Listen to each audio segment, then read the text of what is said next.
Telespettatori di Antenna 3, buona giornata e ben ritrovati con il nostro telegiornale, l'edizione straordinaria che anche quest'oggi vi terrà compagnia con tutte le notizie e gli aggiornamenti della giornata di oggi. Una giornata ricca appunto di notizie e di eventi, perché sappiamo c'è grandissima attesa per la conferenza stampa, il punto stampa del Presidente della Regione del Veneto Luca Zaia, che oggi alle 19:30 tornerà in diretta da Marghera, e c'è molta attesa perché verrà comunicata la data di inizio del nuovo calendario scolastico, del nuovo anno scolastico. Saluto intanto il mio ospite, il nuovo presidente di Confartigianato della Marca Trevigiana, Oscar Bernardi. Buongiorno Presidente e grazie per essere con noi. Vedo che annuivano quando si parlava, perché sappiamo c'è stato un dibattito molto acceso proprio in queste ore sull'avvio dell'anno scolastico. Ieri il governatore del Veneto ha annunciato l'intenzione di posticipare l'apertura verso la fine di settembre. Ha detto vedremo appunto con precisione quella che sarà la decisione finale. C'è stata una lunga riunione ieri sera con l'assessore Donazzan, la dirigente dell'ufficio scolastico regionale, e bisogna dire che c'è stato anche un vivace dibattito in queste ultime ore anche da parte delle associazioni delle famiglie che temono insomma che questo ritardo dell'anno scolastico possa determinare dei problemi ai ragazzi. Vedremo quindi tra poco che cosa sarà. Ci sono anche delle importanti notizie di cronaca. Ci collegheremo anche con la nostra sede di Vicenza, con Gabriella Basso, per una importante operazione della Guardia di Finanza di Vicenza. E poi ricordiamo anche la giornata del lutto. Oggi in tutta la provincia di Treviso, a Pieve di Soligo, infatti alle 16 verranno celebrati i funerali di Elisa Campeol, la 35enne assassinata a coltellate sul Piave mentre prendeva il sole. Questi quindi alcuni dei temi che affronteremo quest'oggi, ma partiamo subito dall'economia, no? Bernardi, si parla molto di ripartenza in queste settimane. Il lavoro artigiano e l'Italia che riparte, quali sono le vostre aspettative e i vostri obiettivi in questo momento cruciale per la storia del nostro Paese? Buongiorno a tutti e grazie per l'invito. Diciamo che nel mondo artigiano l'aspettativa è abbastanza importante, non da poco se pensiamo a quanto vale oggi il nostro apporto nel sistema PIL italiano. La questione principale che oggi ci porta un po' a ripensare è il fatto che comunque abbiamo già visto una leggera ripresa in questo piccolo periodo, che abbiamo comunque i dati a confronto.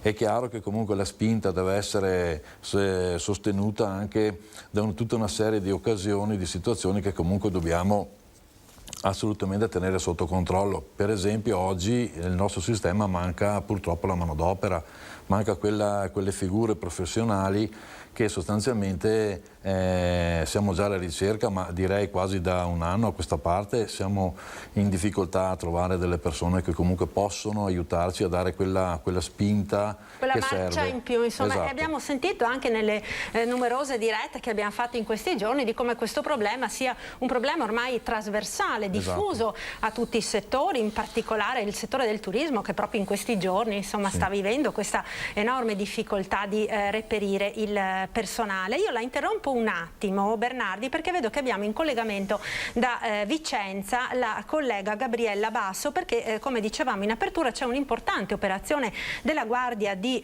Finanza che interessa appunto un grosso gruppo del Vicentino. Buongiorno Gabriella, grazie per essere in collegamento. Quindi che cosa succede? Buongiorno Marta, buongiorno al tuo ospite e telespettatori di Antenna 3. Come dicevi tu, un'operazione della Guardia di Finanza di Milano che interessa anche un grosso gruppo di Vicenza, il gruppo Cegalin. In questo momento si sta effettuando un importante sequestro d'urgenza di circa 22 milioni di euro, alla base una frode fiscale di parte di questo gruppo che si occupa di servizi di pulizia negli alberghi. Al centro dell'indagine, si legge nelle note della Guardia Guardia di Finanza. C'è un complesso meccanismo attraverso il quale il gruppo praticamente ha evaso tra il 2013 e il 2017 le imposte fiscali, avrebbe esternalizzato anche il lavoro avvalendosi appunto di cooperative, le quali però non avrebbero versato contributi previdenziali agli stessi lavoratori, nemmeno l'IVA, e con un sistema appunto di false fatturazioni poi sarebbero stati dirottati i soldi all'estero. Un'operazione importante appunto che vede queste cooperative coinvolte, attraverso le quali praticamente il gruppo faceva passare i vari lavoratori di volta in volta, ma che appunto queste società poi, queste cooperative poi di fatto non versavano né l'INPS e i contributi appunto all'INPS, né tantomeno l'IVA o quantomeno le tasse. Il gruppo Cegalin già in passato era stato oggetto di altre iniziative della Guardia di Finanza, questa è quella più grossa, coinvolte sarebbero anche altre attività, e l'indagine riguarda non solo la città di Vicenza ma anche Padova e gran parte del nord Italia. Grazie, allora grazie mille Gabriella, naturalmente tutti i dettagli su questa importante operazione della Guardia di Finanza nel corso delle prossime edizioni provinciali dei nostri telegiornali. Allora Bernardi, ritornando, si parlava di difficoltà di reperire la manodopera, un problema diciamo che interessa anche le imprese artigiane, in particolare quali sono i settori maggiormente interessati, quali sono le figure professionali qualificate che voi li cercate e che non riuscite a trovare, perché non dimentichiamolo, insomma, in un momento di così grande difficoltà anche per tante persone che rischiano di essere estromesse dal mondo del lavoro, il fatto che ci siano delle opportunità di lavorare in un settore così importante della nostra economia è sicuramente fondamentale. Guardi, sicuramente il settore più colpito al di là del turismo sono sicuramente la filiera dell'edile, in quanto abbiamo comunque l'edilizia in generale, anche con una nuova opportunità della defiscalizzazione con il 110%, 50 e 65, sicuramente oggi la spinta in quelle attività sono molto elevate. Sostanzialmente abbiamo poi tutta la filiera anche degli impiantisti, quindi la filiera edile completamente. Le figure che vanno ricercate sono tantissime, la stessa metalmeccanica comunque va alla ricerca di persone, di operai che siano qualificati. La difficoltà è comunque ritrovare sempre delle persone che comunque abbiano la possibilità di conoscere quelle che sono le caratteristiche delle nostre attività. Per questo Confartigianato Marca Trevigiana ha impostato il cosiddetto Confartigianato Job, è una piattaforma informatica dove le aziende possono fare richiesta gratuita, completamente gratuita, possono fare richiesta delle persone che a loro servono, e contemporaneamente molte persone, molti lavoratori dipendenti possono comunque, magari sono in mobilità, possono fare richieste e quindi trovare la richiesta, domanda e risposta in questa piattaforma. Secondo me... Un incrocio insomma tra domanda e offerta. Esatto. Quindi credo sia anche questa un'opportunità da dare a questo sistema, a questo mercato che sicuramente oggi ha bisogno di riassettare un po' le varie situazioni che sono in essere. Ecco, secondo lei diciamo, questa carenza di personale, quindi questa difficoltà a reperire manodopera, soprattutto diceva nel settore dell'edilizia, al di là del turismo, diciamo, che è un argomento del quale abbiamo diffusamente parlato nelle ultime settimane, da che cosa dipende? Cioè è un fatto anche di mentalità, diciamo, ora i giovani sono più attirati da altre professioni oppure ci sono anche altri motivi che sottendono a questo problema? Beh, guardi, diciamo che il mondo artigiano in genere negli ultimi anni ha avuto questa crisi dove i giovani, anche quelli che escono dalle scuole, non sono molto vicini al mondo artigiano, purtroppo per una questione anche di mentalità, di cultura. Probabilmente gli stessi genitori, secondo me, indirizzano i figli a un livello di scuola più elevato per avere poi un domani qualche risultato diverso.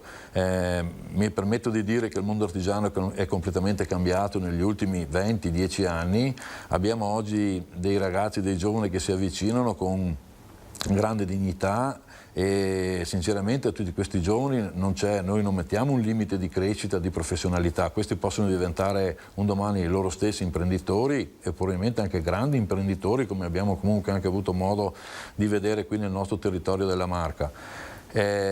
È chiaro che noi stiamo facendo come associazione di categoria delle azioni di sensibilizzazione nelle scuole, abbiamo firmato degli accordi con l'IPSE di Castelfranco, con l'Istituto Einaudi di Montebelluna, perché? Perché sicuramente portare le nostre esperienze del mondo artigiano all'interno delle scuole, sicuramente questo può avere un valore aggiunto e che i giovani possono comunque interpretare questo nuovo mondo, questo nuovo mercato di vedere il loro lavoro dopo l'uscita dalla scuola, sicuramente è un modo diverso e credo che, e sono sicuro di questo, anzi, che molti imprenditori si mettono a disposizione di insegnare loro quella parte che comunque la scuola non è riuscita a dare come qualifica per l'impegno professionale che dopo loro dovranno avere. Ecco, lei accennava anche alle famiglie, no? Molti magari spingono i figli anche verso altri studi, la laurea, tutti vorrebbero il figlio, no, ingegnere, avvocato piuttosto che medico, ma ovviamente non tutti sono nemmeno portati per determinate professioni, quindi si tratta anche di rivalutare tutte quelle professionalità e quelle figure professionali del mondo dell'impresa che hanno reso grande anche il nostro territorio negli anni passati, no? Sì, sicuramente sì questo.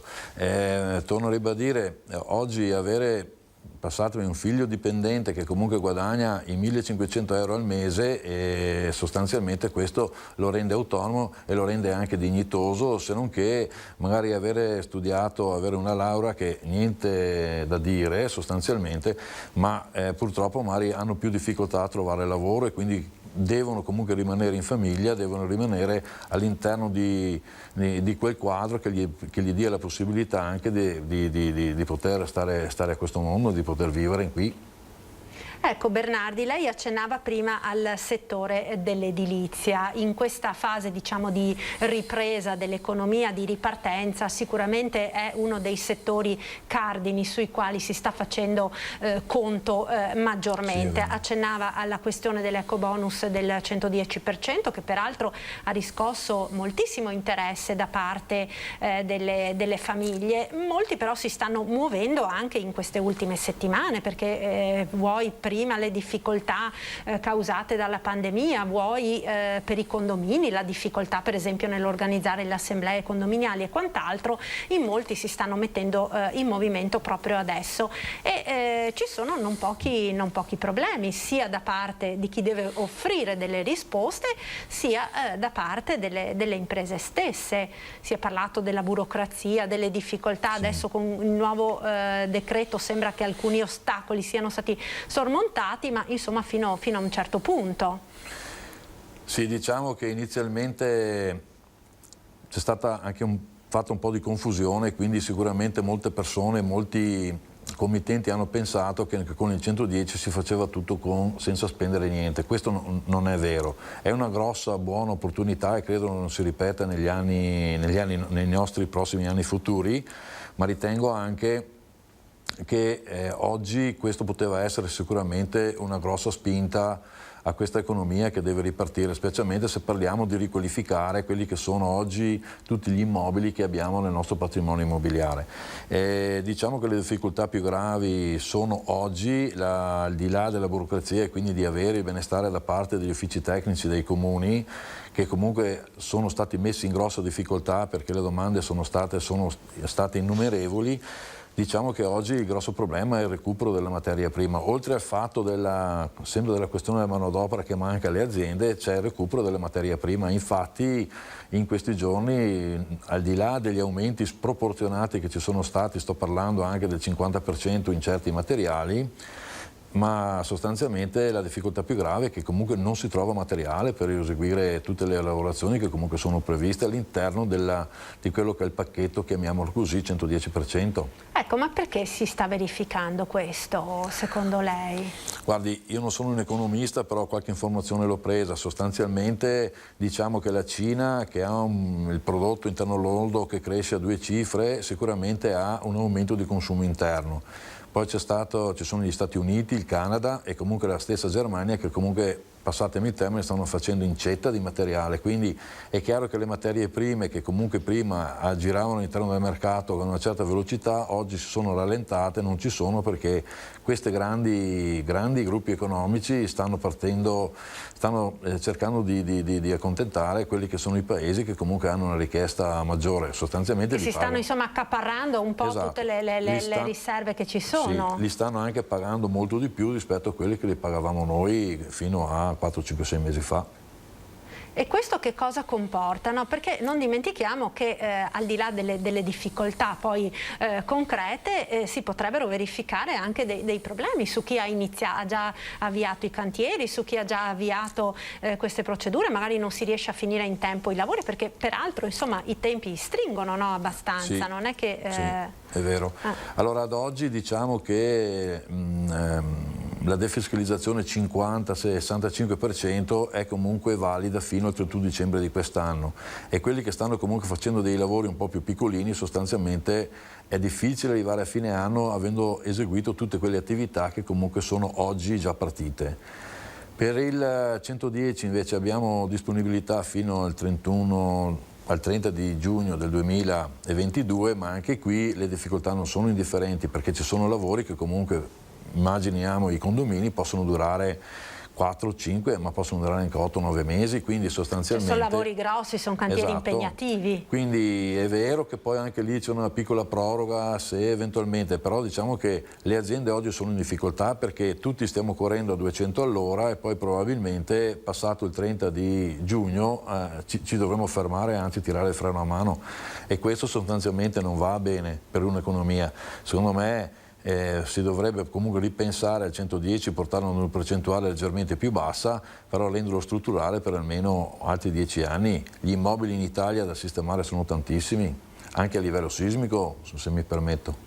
Infatti l'eco bonus del 110 vale non solo per la riqualificazione energetica degli edifici ma anche per il discorso sismico. Peraltro non dimentichiamo che proprio la Regione del Veneto ha deciso molto recentemente di rivedere la classificazione delle zone sismiche del nostro territorio, della nostra regione e questo quindi consente diciamo, di fatto a tutti i comuni del Veneto di poter accedere, no, a questi benefici che però al momento mi pare abbiano la stessa tempistica di quelli della riqualificazione energetica, quindi parliamo sempre di fine giugno 2022 per almeno il 60%, giusto se non erro? Al raggiungimento del 60% delle attività previste. Ce la si farà? Domanda. È una domanda un po' difficile da rispondere in quanto ad oggi sappiamo più o meno quali sono oggi le richieste del mercato che richiedono comunque interventi anche importanti. Diciamo che comunque le imprese sono le solite, le nostre imprese di questo mercato e sinceramente oltre a questo c'è anche tutta l'attività naturale caratteristica che c'era prima, quindi la costruzione del fabbricato nonché del condominio nuovo, quindi quello rimane, non è che si fermi. Quindi diciamo che secondo me avremo grosse difficoltà ad arrivare a giugno e aver terminato tutte le attività che sono comunque oggi previste. E sicuramente questa è una cosa che sta mettendo paura anche a tante persone, no? Perché magari sia il privato singolo sia il condominio che si approccia a questa cosa dice se poi non ce la faccio magari mi trovo 200.000 euro da pagare di intervento, cosa si fa? Sì, diciamo che tutto questo 10 è comunque è fatto importante il dato che comunque c'è la possibilità della cessione del credito, quindi su un intervento di 300.000 euro su un fabbricato residenziale magari ce ne sono 250 che vanno ceduti al 110% e poi magari non so, una parte rimanente che va ceduta al 50% come ristrutturazione. È chiaro che questo importo è molto importante perché ritengo che molti committenti, molti privati non hanno loro la disponibilità economica di pagare, quindi quasi nessuno su importi così elevati, pochi insomma ovviamente. Pochi, ecco. Diciamo che questo comporta il fatto che è stata un'agevolazione che comunque era prevista nella norma e quindi ognuno di questi ha pensato di cedere il credito. Se questo non arriva alla fine, non ha più titolo di chiedere la cessione del credito, sinceramente lì diventa un problema economico-finanziario sia per il privato che per le aziende che comunque hanno sostenuto quel tipo di lavori. Spero che su questo si possa fare un po' di chiarezza, spero molto prima di giugno 2022, perché comunque, come dicevo prima, se riusciamo un po' a pianificare i nostri interventi, sicuramente sia per il discorso di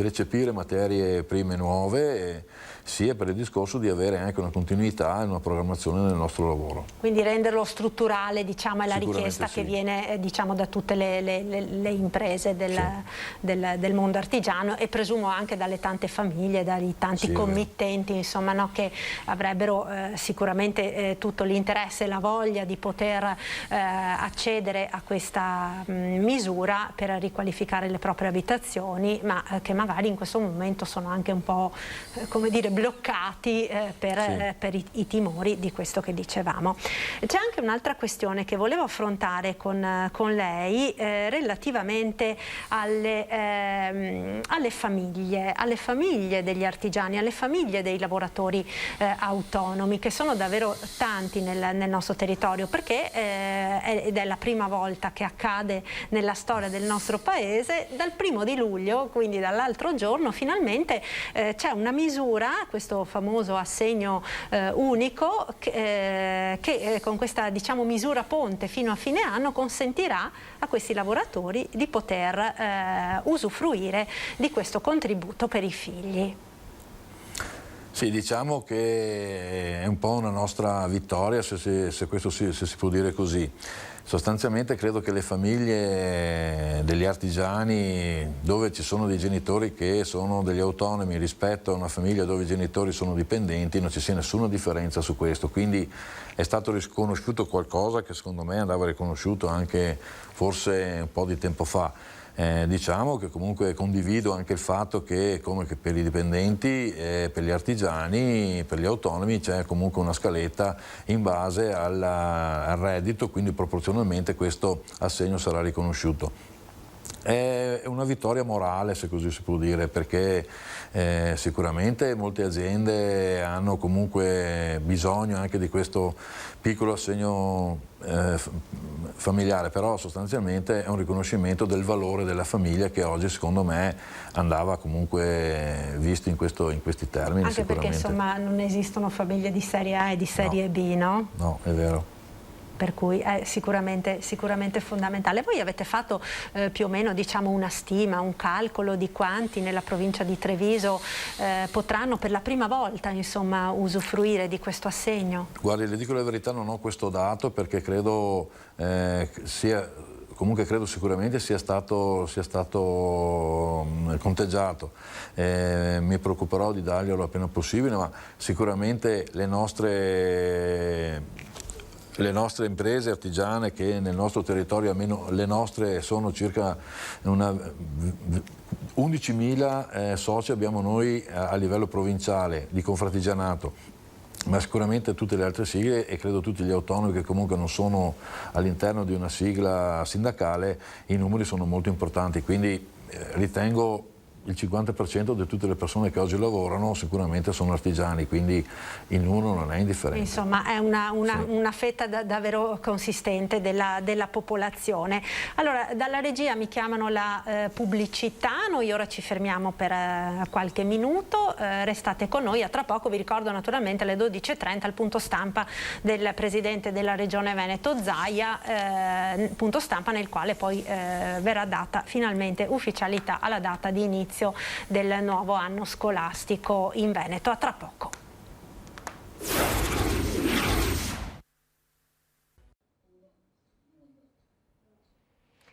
Eccoci, allora siamo nuovamente in diretta con il nostro telegiornale. Tra pochissimo ci collegheremo con la sede della Protezione Civile a Marghera per il punto stampa di Zaia, appunto dicevamo con le ultime novità sulla scuola, ma non solo, perché dovrebbe esserci anche la dottoressa Russo, responsabile del Dipartimento Prevenzione regionale, che fornirà alcune informazioni sull'andamento dei contagi, presumiamo delle varianti nel nostro territorio. territorio. Allora io ringrazio ancora Oscar Bernardi, presidente della Confartigianato della Marca Trevigiana, per essere stato con noi. Naturalmente le auguro buon lavoro, lei si è da poco insomma insediato con questo importante incarico, sicuramente di responsabilità, si sente un po' un peso sulle spalle, diciamo.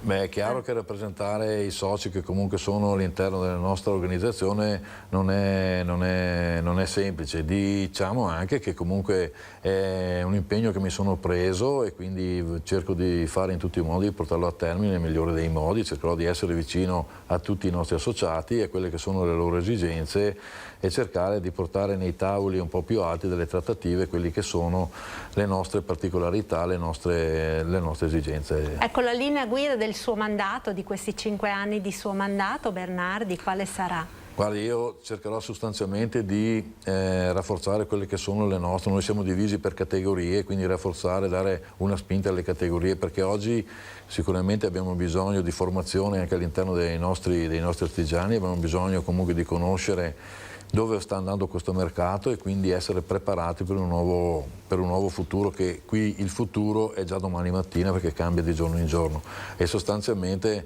dare quel senso di essere una squadra compatta e unita assieme a tutti, perché da questa situazione economica, e lo abbiamo già visto, riusciamo solo ad uscire se siamo comunque tutti all'interno di una filiera e ragioniamo tutti allo stesso modo, nella stessa barca. Certo, bisogna remare nella stessa direzione. Allora grazie mille a Oscar Bernardi, Confartigianato Marca Trevigiana. Vedo che è arrivato ora il presidente della Regione Zaia per il punto stampa. Andiamo a Marghera allora. Perché ieri abbiamo appunto fatto l'annuncio, l'appello per i tamponi e fatto un punto della situazione, e oggi la dottoressa Russo vi dà un ulteriore, cioè si va oltre il muro del suono rispetto alla ricerca del contagiato, e questo ci serve sempre per fare un buon contact tracing e per fare azione di cordone sanitario. Allora poi vi dirò anche della scuola, perché poi alla fine abbiamo, dopo lunga e travagliata riflessione, abbiamo anche deciso per la scuola, ma ve lo dico dopo. Test rapidi, se no cambiano canale, no? Come si dice? Ormai è un televendita. Cosa? No, televendita di notizie, mica di... Allora, tasi che d'estate avevo bene voi altri che facciamo sta robe. Allora, test rapidi 5.300.000, test molecolari 5.709.000. Abbiamo superato gli 11 milioni oggi. Sono esattamente 11.009.699 test fatti in 17 mesi, 16 mesi. Quindi 11.009.699. I positivi nelle ultime 24 ore quanti sono? 97. Questo è il risultato della scelta di sanità pubblica che abbiamo fatto noi. Vi ricordate che ieri erano 45 su 5.000 tamponi? Oggi sono 97 su 25.176 tamponi, cioè stiamo facendo tamponi in maniera smisurata per trovare 97 positivi. Infatti l'incidenza, eccola qui, è 0,38. Quindi abbiamo fatto ieri 25.176 tamponi, 25.176 tamponi, 97 positivi, 0,38 di prevalenza, giusto si dice più che incidenza? Rapporto? No. Sì. Si chiama incidenza? Rapporto di positività. Ma noi non veniamo mai uno. E la prevalenza che cos'è? La prevalenza è il numero di casi, e la fotografia è il numero di casi totali, l'incidenza è il numero di nuovi casi su tutta la popolazione. Questo è il rapporto di positività. Rapporto di positività? Vabbè, ma i migliori ce li abbiamo noi. Allora, ci interessa cosa? Sottolineare che la Regione Veneto, controcorrente in questa fase, noi abbiamo un'indicazione di fare 150 tamponi ogni 100.000 abitanti, che sono, vi ho detto, sono circa 7.500 tamponi al giorno. Notare la cifra, ne facciamo 25.000 e vogliamo crescere ancora di più. Quindi ringrazio i cittadini che si sono messi a disposizione o che si metteranno a disposizione per far tamponi, perché come vi ho detto ieri, È facile dire bisogna fare tamponi, ma bisogna anche che qualcuno ti dia a disposizione il suo naso per fare i tamponi. Una rassicurazione: non facciamo più i tamponi super invasivi che ti fanno piangere, ti fanno ricordare di quando eri bambino, perché adesso abbiamo quello in fossa nasale, o addirittura stiamo già utilizzando su vasta scala, sono delle che hanno già iniziato, il salivare molecolare, che abbiamo sperimentato all'inizio con il professor Plebani, abbiamo fatto tutta una serie di attività. Questo addirittura è sostanzialmente un ciupa ciupa, un lecca lecca che lo tieni in bocca, mi sembra 3-4 minuti, poi lo metti dentro la provetta e vai in laboratorio e via. Vi dico già che l'indicazione, adesso la dottoressa preparerà una circolare ancora più corposa per domani, ma l'indicazione che abbiamo dato ai direttori generali, che domani ripeteremo alla riunione che faremo alle 8:30, quindi i direttori che ci ascoltano anche in diretta sappiano domani mattina alle 8:30 ci troviamo, è quella di fare il tampone, di renderlo disponibile, e quindi faccio appello a tutti i cittadini che si fanno la prima dose di poter fare il tampone a chi si fa la prima dose nei centri vaccinali, quindi tampone nei centri vaccinali prima dose. Non è obbligatorio, però è fortemente raccomandato perché ci danno una mano a monitorare lo stato di salute della popolazione, e anche gli accompagnatori. I tamponi in questo momento in Veneto sono gratuiti nelle strutture pubbliche, quindi se uno vede un centro tamponi e dice ma mi fermo e faccio un tampone, si ferma e si fa il tampone. Questa è l'indicazione che abbiamo dato a tutte le voci. Prima dose di tampone? Sì. L'avevamo già detto. Sì. Diciamo che non è così ufficiale, adesso ve lo diciamo in maniera ufficiale, non è ovviamente obbligatorio, non ho voluto fare un'ordinanza, però insomma si sappia che pian piano in tutti i centri vaccinali lo stanno già facendo, ma pian piano vogliamo portare a regime, perché abbiamo uno spaccato di popolazione che è unico. Mediamente su 40.000 dosi, quando va male ne abbiamo 15.000 di prime, quindi avere 15.000 tamponi di una popolazione che è variegata, eterogenea, rappresentativa della popolazione veneta. Vi ricordo che adesso abbiamo tanti giovani dentro i centri vaccinali con le prime dosi, non è una roba da poco. Quindi se al centro vaccinale vi dicono guardi ci sarebbe da fare anche il tampone, per favore fatelo, vi portate a casa così il vaccino e un certificato del tampone, gratis. Se vuole fare il tampone distanziato alla prima dose, può farlo nel centro? Ah, lo può chiedere, per noi è solo è grasso che cola, perché cerchiamo volontari. Sì, ma è che è la stessa persona che potrebbe andare in un centro tamponi a farsi il tampone. Infatti solo che magari farmacia lo fa, da lui no. Anzi, bisogna ricordarsi anche di specificare sta roba circolare, che se in seconde dosi vogliono il tampone e poi non ci sia sempre, come si dice? Sì. Domani lo scriveremo formalmente, ben venga la domanda, però si va avanti sempre su base volontaria, ragazzi. 425.796 sono i positivi in totale. Qua ve lo ricordo ogni tanto, vuol dire che metà di questi non hanno avuto sintomi, l'altra metà ha avuto sintomi, sono circa 210.000, e dei 210.000 20.000 li abbiamo dovuti ricoverare. Cioè, quando si sente parlare di cure domiciliari, sì, le cure domiciliari, voglio ricordare che molti medici in totale anonimato, lavorando, parlo di medici di base, parlo delle USCA, i nostri medici, hanno curato 210.000 persone a domicilio. Cioè non è che nessuno se ne è accorto, noi ci siamo accorti e vediamo i numeri. Positivi di oggi 4.652. Ricoverati totali 249, sono meno 2. Così distribuiti 2,36 in area non critica e 13 in area critica, cioè terapie intensive. Le terapie intensive peraltro stanno pian piano tornando alla normalità, sono in totale con quelle non Covid 362.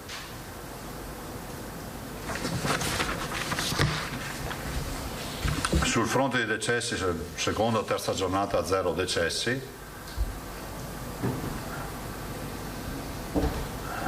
Quindi siamo alla terza giornata o quarta giornata, adesso non mi ricordo. E dimessi 22.198. Allora, non dobbiamo preoccuparci del numero che è salito da 45 a 97 positivi, perché abbiamo quintuplicato i tamponi fatti. Siamo passati da 5.000 tamponi con 45 positivi a 25.000 tamponi con 97 positivi. Tanto è vero che ieri avevamo intorno all'1 di incidenza, definiamola così, e oggi abbiamo 0,38. Vogliamo crescere ancora di più con i tamponi se ce la facciamo. Guardate, questo è più difficile oggi fare tamponi, diciamo, è più difficile fare 30.000 tamponi oggi che 70.000 a dicembre. Sembra quasi un'assurdità, ma questi sono i dati che ci vengono fuori. Con i vaccini stiamo andando avanti benissimo, vi dico solo che stiamo arrivando ai 4 milioni e mezzo di dosi, siamo a 4 milioni e 400.000, 2 giorni saremo a 4 milioni e mezzo. Prime dosi inoculate sono 2 milioni 740.000 965, allora prime dosi 2 milioni 740 965, seconde dosi 1.663.000 564. In totale abbiamo 4.404.000 dosi. Ecco, per dirvi, ieri prime dosi abbiamo avuto 14.687 prime dosi, che sarebbero, se tutti fanno il tampone, 14.000 tamponi senza andare tanto in giro per le strade, per le piazze o a sagre o aziende.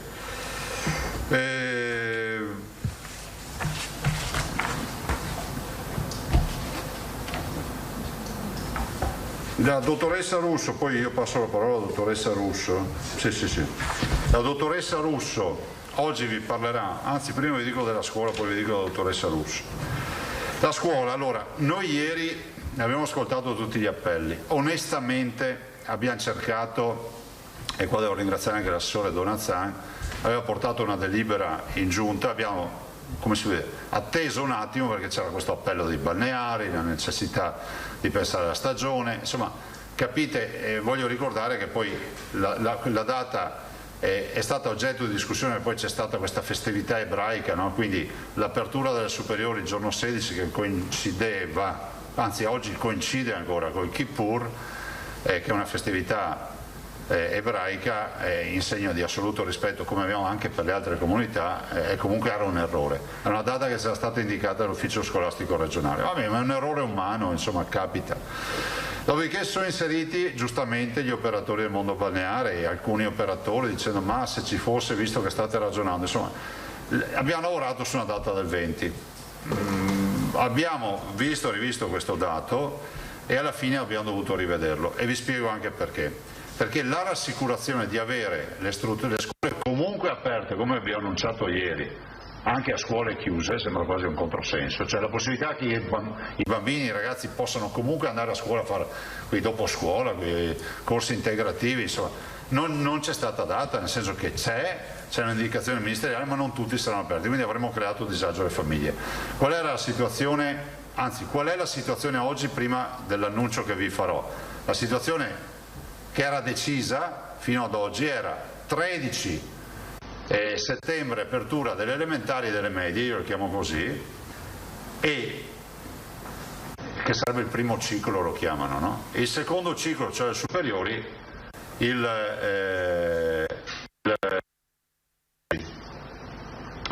allora abbiamo visto, considerata la data del 16 che non è sostenibile, il 20 crea un disagio oggettivo perché i primi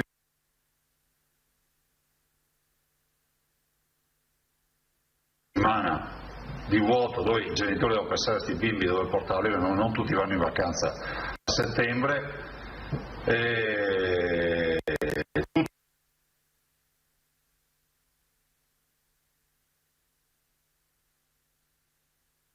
settembre.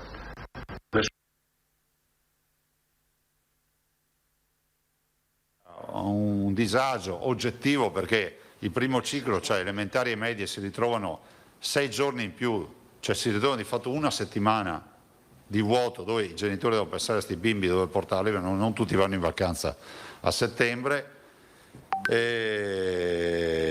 Tutto ciò premesso, la decisione della Giunta è questa: il primo ciclo e il secondo ciclo aprono il 13 settembre.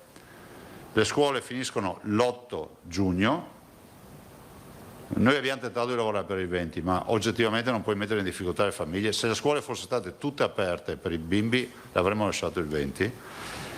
E quindi anche la notizia che è circolata ieri era vera, ma non è praticabile e poi verificato fino in fondo. Però ufficialmente io dichiaro questo: primo ciclo, secondo ciclo, cioè tutte le scuole del Veneto il 13 di settembre aprono, finiscono l'8 di giugno, le scuole di infanzia aprono il 13, finiscono il 30 giugno,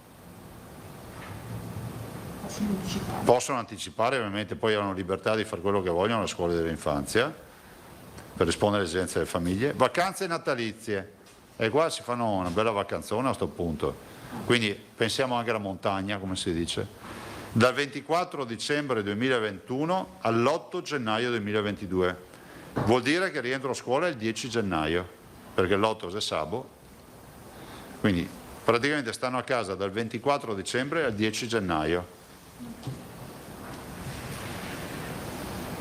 Rientro a scuola 10 gennaio, tutto qua. Questo non mette nei guai non nei guai, in difficoltà, prego?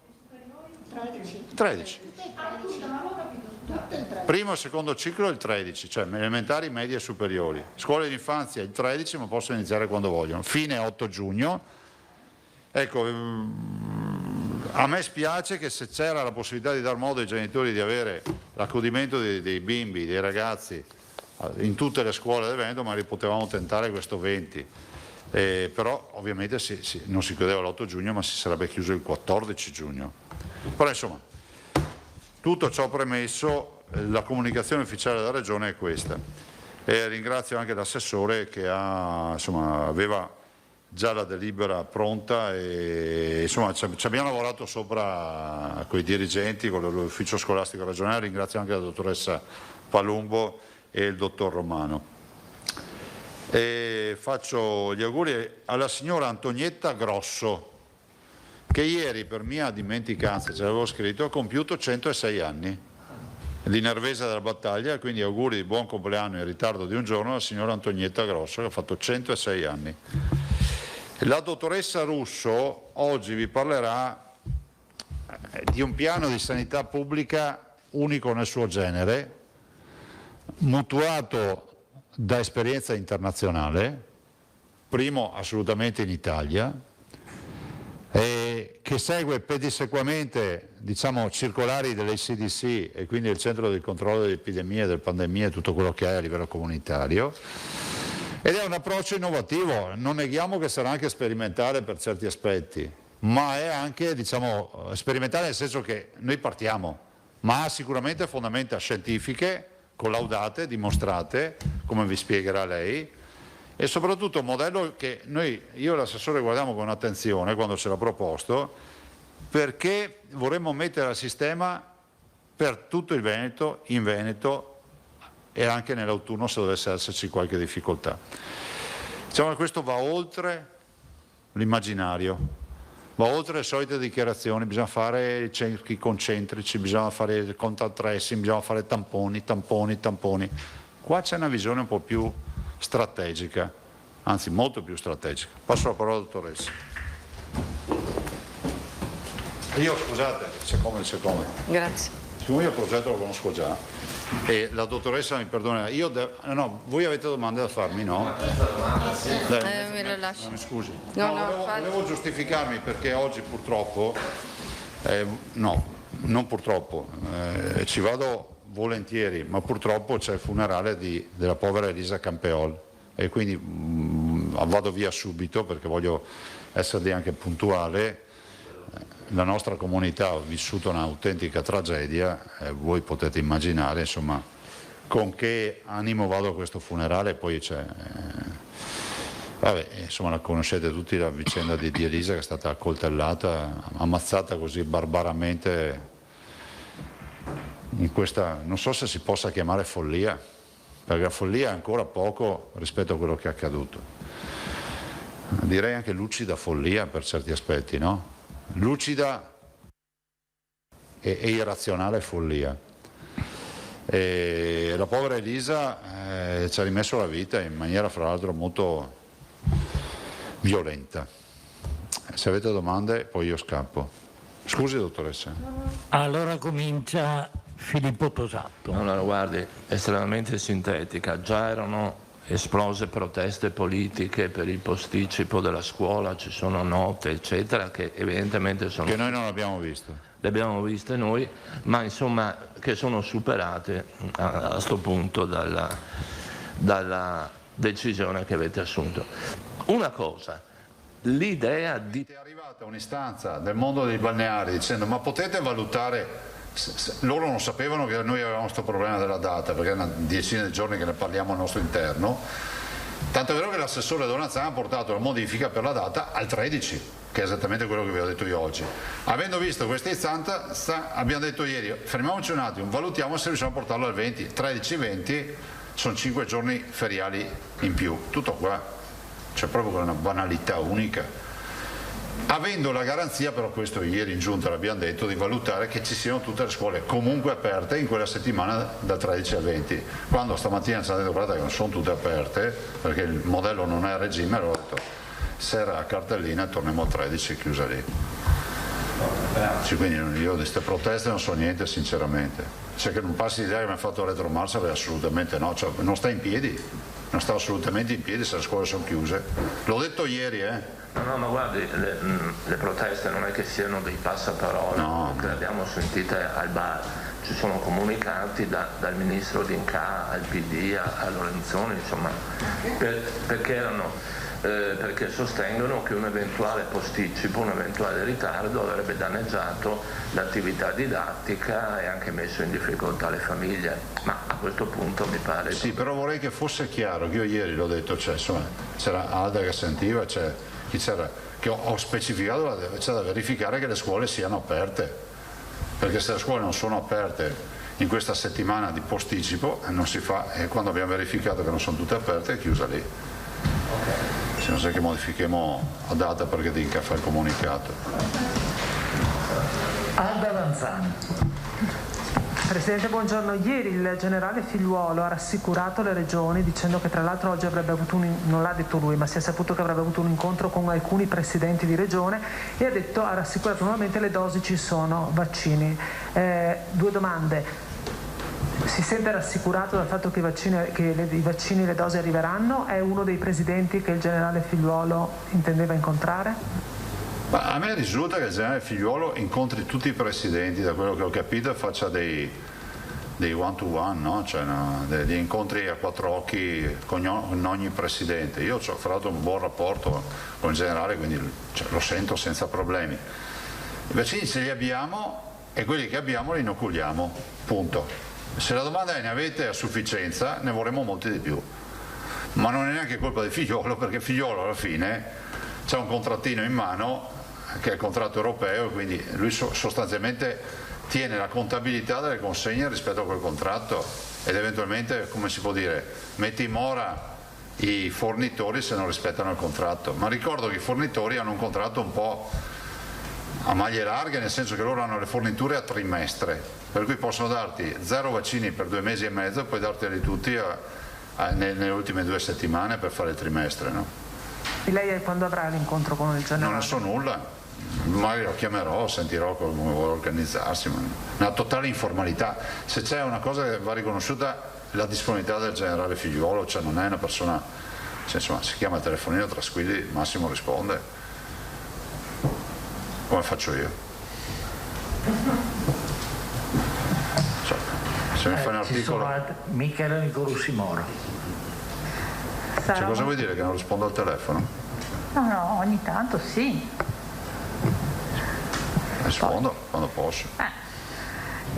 Dunque vorrei chiedere 2 cose molto rapide per dire una cosa importantissima alla gente, anche perché vedo che ci sono Croce Rossa e altre organizzazioni che hanno allestito questi gazebo importantissimi anche nelle stazioni per fare i tamponi. Allora, se magari poteste dare un messaggio chiaro, io cittadino qualsiasi che ho già fatto tutte e 2 le dosi dei vaccini, che ho una qualsiasi età, posso venire da voi nei vostri centri vaccinali in qualsiasi momento a fare il tampone?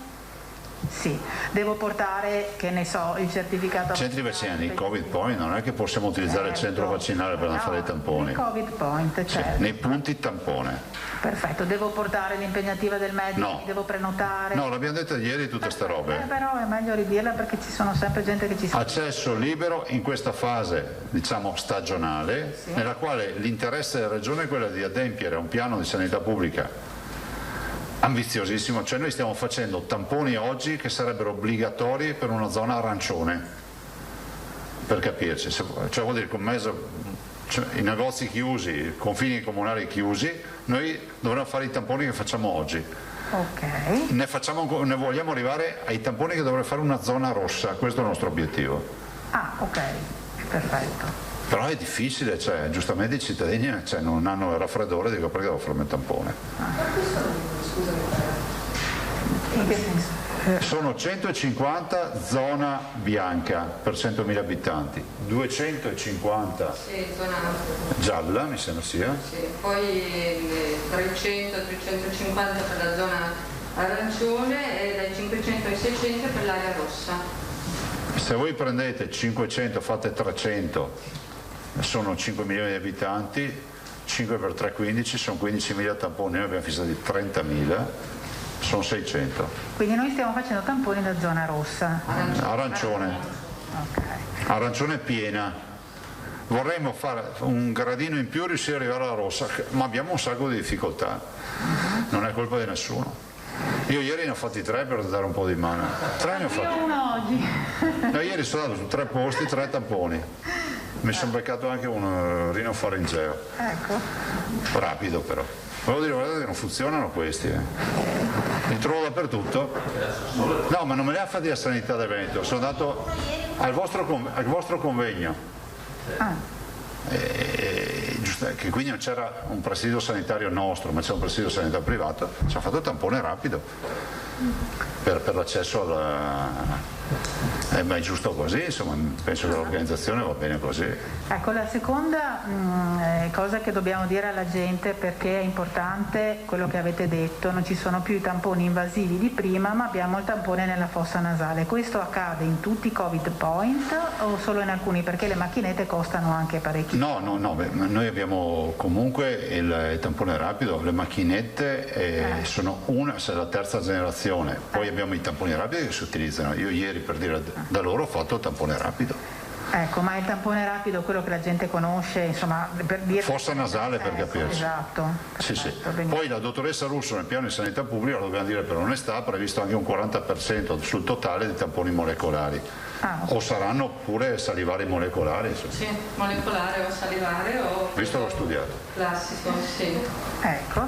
E l'ultima cosa, l'Istituto Superiore di Sanità attraverso il Ministero ha esortato le regioni a tenere alto il numero di tamponi per la ricerca delle varianti. Siamo i numeri 1 in Italia, andate a controllare tutti i tamponi che volete rapportati al numero di abitanti. Perfetto, quindi il fatto di mantenere alto questo numero, di cercare di andare tra i 25.000 e i 30.000 è dovuto anche alla necessità di tipizzare i tamponi. Ecco, noi sequenziamo tutti i positivi che troviamo. Questo volevo chiedere, infatti, la percentuale di caratterizzazione dei tamponi è 100% dei positivi? Sì, in questa fase sì. E abbiamo fatto anche un network di microbiologia oltre all'istituto zooprofilatico. Domani mattina sarò all'inaugurazione del nuovo centro di Buttapietra. Sì. Abbiamo messo in rete anche altre microbiologie che sono Vicenza, Venezia, Treviso e poi Verona, Padova. Cioè stiamo allestendo laboratori di sequenziazione in tutte le microbiologie allora, Vicenza, Venezia, Padova, Verona. E c'era anche Mestre? Venezia, io la chiamo Venezia. Quindi lo chiamate Venezia? No, è per specificare, più istituto zooprofilattico. Ok. E al momento ci sono delle varianti nuove oltre la colombiana? No, non abbiamo.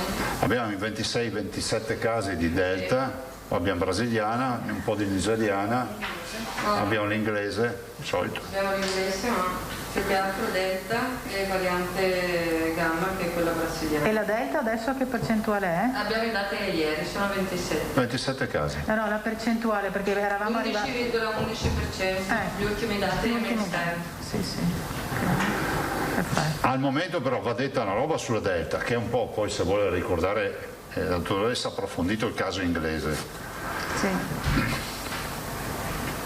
No, perché sembra che gli inglesi fanno sempre tutto bene, no? No, sono passati dal 7 al 94%, in Inghilterra non va tutto bene. No, ho sentito dire che in Inghilterra sanno come fare, noi no.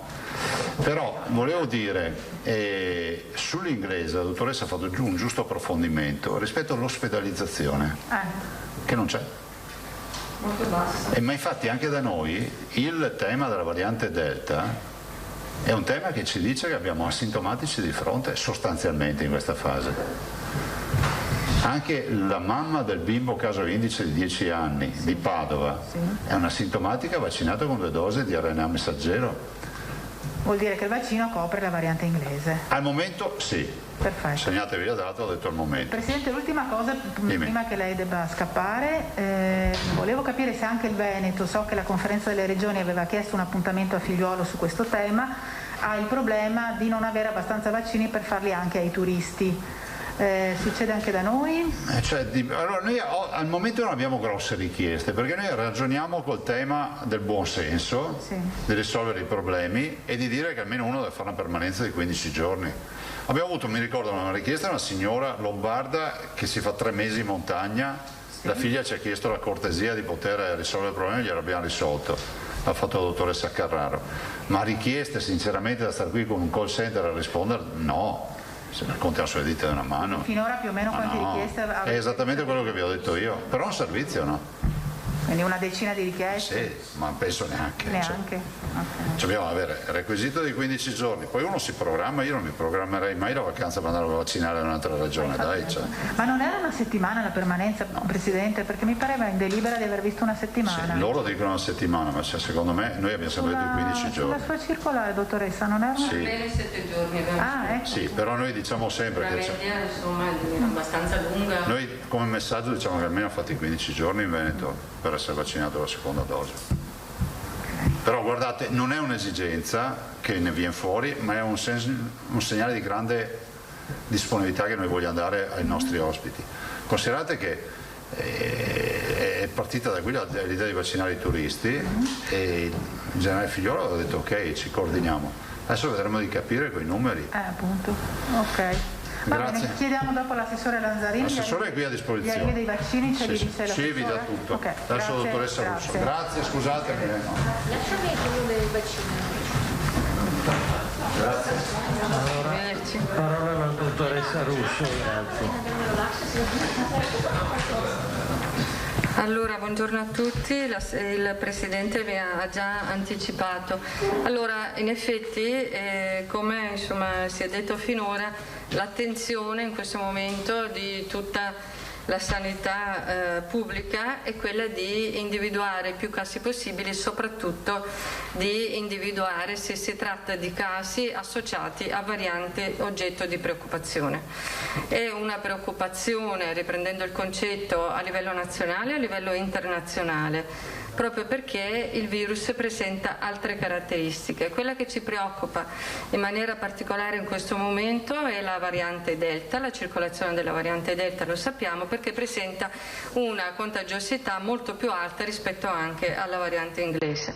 Quindi l'obiettivo appunto è quello di trovare e circoscrivere la presenza di questa variante, perché in questo momento siamo anche in una fase di bassa circolazione in generale del virus e ci troviamo in una condizione anche favorevole per cercare di individuare, perché adesso il contact tracing è sicuramente più sostenibile proprio per l'esiguo numero di casi e quindi l'abbiamo anche ripetuto più volte in questo contesto, cercare di allargare il più possibile l'isolamento e la quarantena, soprattutto la quarantena attorno al caso.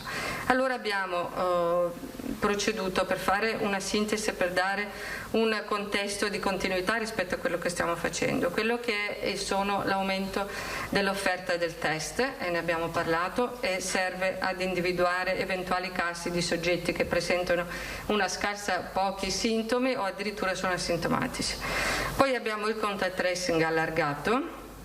Il terzo tassello è rappresentato dalla vaccinazione. Noi vogliamo aggiungere qualcosa a quello che è il concetto di protezione attorno al soggetto. Cosa vuol dire? Al soggetto che presenta variante, quindi attorno al caso di variante. Attorno al caso di variante ci siamo posti l'obiettivo di creare, sia a livello di frequentazione di quelle che sono le comunità e la vita che frequenta il caso, sia a livello proprio spaziale, geografico, creare un'area geografica protetta dalla vaccinazione e un'area di frequentazione sociale e familiare protetta con la vaccinazione.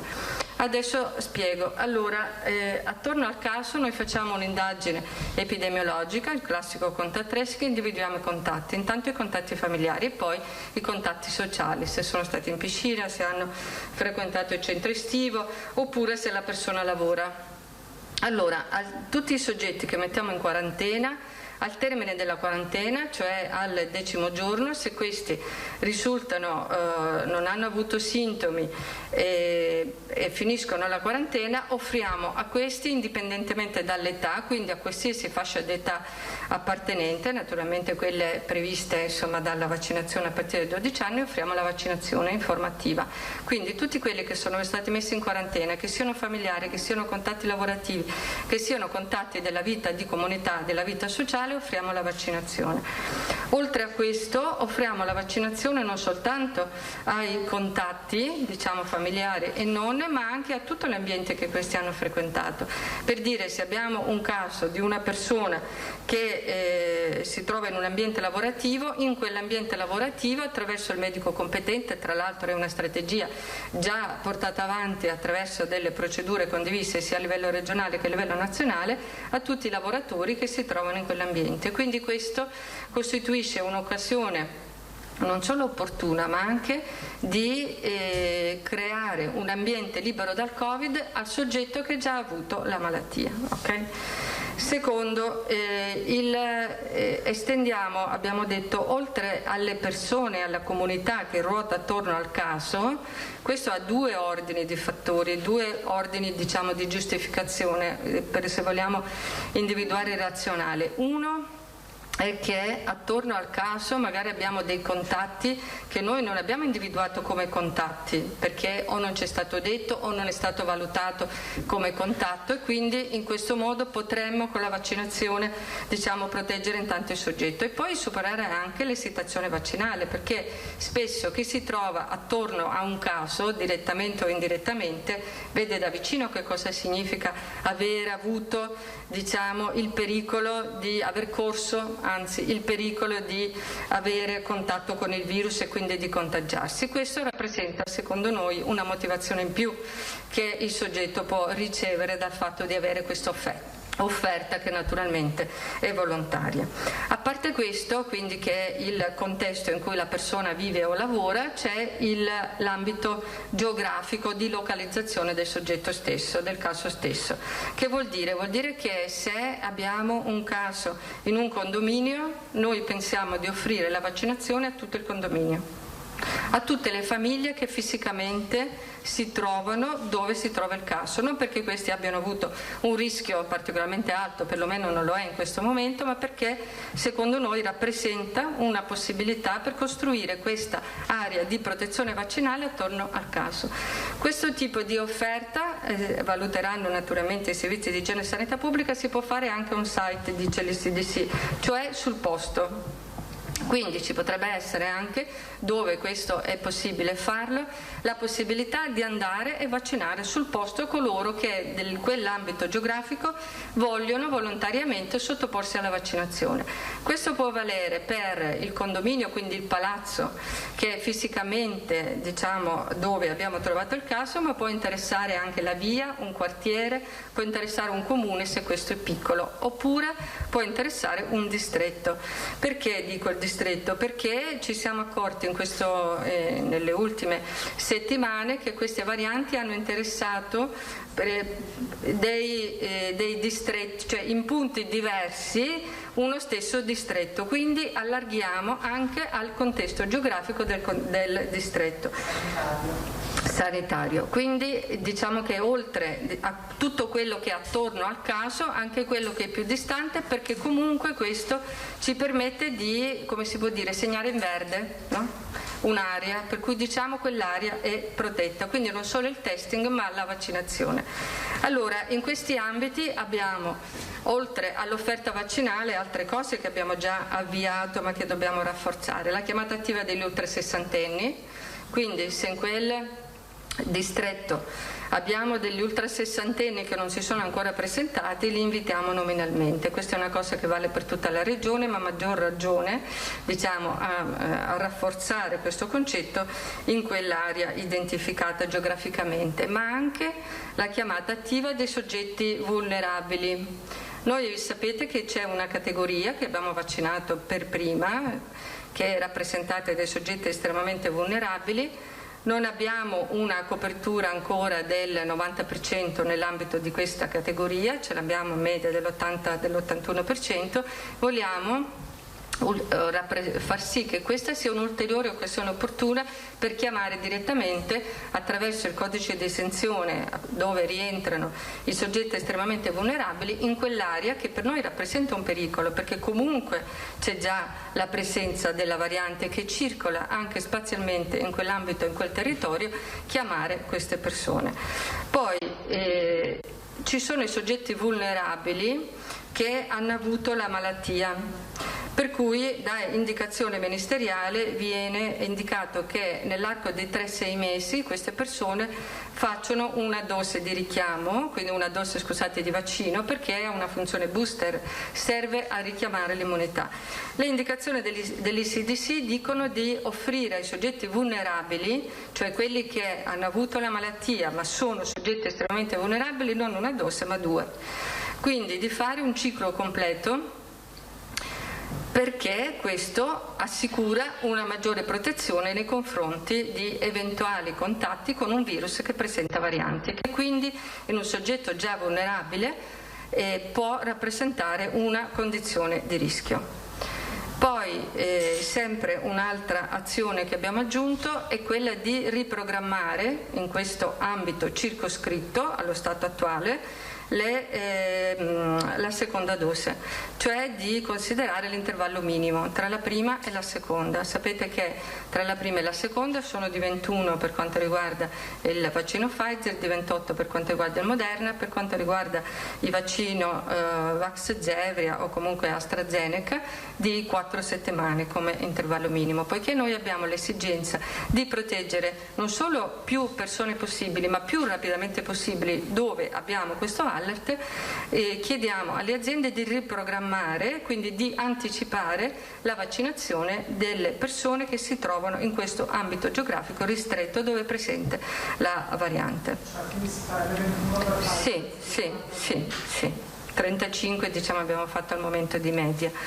Quindi questo per chi naturalmente lo può fare, che non è via, che insomma non ha, è tutto un tipo di adesione che viene portata avanti nell'ambito della volontarietà, ma nell'ambito anche della responsabilizzazione, della protezione verso se stessi e verso gli altri. Quindi questa è la nostra strategia. Ma solo con variante Delta o anche con le altre? No, specifichiamo che questo è il piano che noi mettiamo in atto per la variante Delta. Perfetto. In questo momento. Grazie. Quindi ci sono delle zone che noi conosciamo, insomma, e quindi ci saranno degli accordi specifici con i direttori generali di quella zona, di quell'USL, quel distretto oppure quella zona limitata. Quindi non sono dei principi che valgono per tutti, perfetto, ma solo circoscritti a quella zona che verrà individuata e quindi avrà un percorso specifico gestito dall'azienda sanitaria di riferimento. Grazie.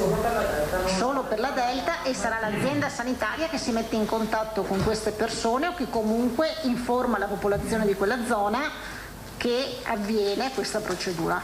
Ecco. Quindi non è che noi adesso diciamo quelli di quella zona che sanno che hanno nel condominio quella con la variante si presentano, perché ci sarà l'azienda sanitaria di quella zona che preparerà quindi un programma e un ordine di grandezza e poi interverrà con la chiamata diretta piuttosto che con altre misure insomma necessarie, in modo che non abbiamo insomma tutti che telefono, si presentano eccetera, quindi no.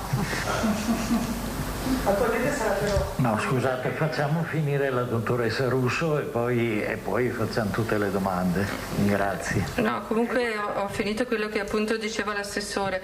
Al momento le varianti indicate come varianti che destano la preoccupazione, le cosiddette voci a livello internazionale, sono la variante Delta e la variante brasiliana. Poi se ne dovessimo avere altre, è chiaro che contando la sostenibilità, perché dipenderà dal quadro epidemiologico. Voi sapete, e l'abbiamo sempre detto, che le nostre misure sono sempre molto tarate, oltre a quelle generali, su quello che è lo scenario epidemiologico del momento. In questo momento quella che desta maggiore preoccupazione, e purtroppo abbiamo avuto una certa diffusione di cluster, è stata la variante Delta, e quindi è su quello. Abbiamo avuto un cluster anche di variante brasiliana, quindi la variante Gamma. In quel caso insomma verrà valutato, dipende anche un po' dall'estensione dei cluster, però prevalentemente, come diceva l'assessore, per la variante Delta. Se poi, speriamo di no, ma dovessero esserci altre varianti che rientrano in quelle che destano preoccupazioni, valuteremo la fattibilità e la sostenibilità di questa applicazione, naturalmente valutando anche la dimensione territoriale. Però questo è l'obiettivo: circoscrivere e creare un'area insomma di protezione vaccinale attorno al caso. Ecco, grazie alla dottoressa Russo. Allora cominciamo con i giornalisti. Tosato, Nicolussi Moro, Manzano. Dottoressa Russo, proprio oggi il ministro della Sanità di Israele ha affermato che, in base ai loro studi, ai loro riscontri, il vaccino Pfizer dimostra un meno 30% di capacità di resistenza alla variante Delta. Tuttavia, parole sue, protegge dalla malattia in forma grave e dal decesso. Sono riscontri che cominciamo ad avere anche noi? Allora, noi come Regione credo che l'ambito sia troppo piccolo per poter avere, per fortuna, insomma, al momento non abbiamo di queste evidenze. L'ultimo risk assessment dell'ECDC specifico sulle varianti, che è stato pubblicato il 23 giugno, dice a livello europeo, poi le altre nazioni non so di questa ultima notizia, che comunque il rischio è moderato o basso per i soggetti che hanno fatto la vaccinazione con 2 dosi, perché l'importante è che sia stato completato il ciclo vaccinale. Poi naturalmente questo vale ancora di più, dove il rischio è un po' più alto, per i soggetti vulnerabili, e per quello che abbiamo detto che i vulnerabili devono, se non hanno completato il ciclo vaccinale, completare il prima possibile il ciclo vaccinale con i tempi previsti minimi delle schedule, e poi li chiamiamo attivamente per coloro che non hanno neanche iniziato la vaccinazione. E per quanto riguarda i soggetti vulnerabili che comunque hanno avuto la malattia, hanno fatto una dose, di sopperire, aggiungere un ulteriore booster che è rappresentato dalla seconda dose. Queste sono le evidenze dell'ECDC che sono state insomma pubblicate. Adesso è chiaro che ulteriori studi potrebbero aggiungersi. Grazie. Nicolussi Moro. Dottoressa, volevo chiederle una nota organizzativa. Allora, voi adesso sequenziate tutti il 100% dei tamponi positivi, quindi mi spiega meglio l'attivazione di questo network, quando parte e come si distribuisce il lavoro, come si fa insomma in pratica? Sì, allora grazie per questa domanda. Abbiamo appena completato stamattina una procedura ad hoc di cui abbiamo discusso appunto oggi, per completarla, per scriverla in tutti i suoi aspetti, dove abbiamo dato, perché l'avevamo già fatto con delibera, di indicazione di sequenziare tutti i casi positivi. Qui c'è da fare un distinguo, perché il caso positivo che va assolutamente sequenziato è il caso indice. I casi secondari che sono nello stesso ambito familiare non necessariamente vanno sequenziati, perché comunque, l'avete visto anche nelle nostre tabelle, sono legati da link epidemiologico. Quindi può succedere che uno sia il caso indice sequenziato di variante Delta il marito, la moglie o il figlio non necessariamente hanno fatto il sequenziamento se hanno sviluppato la malattia subito dopo, perché si considerano collegati al caso principale.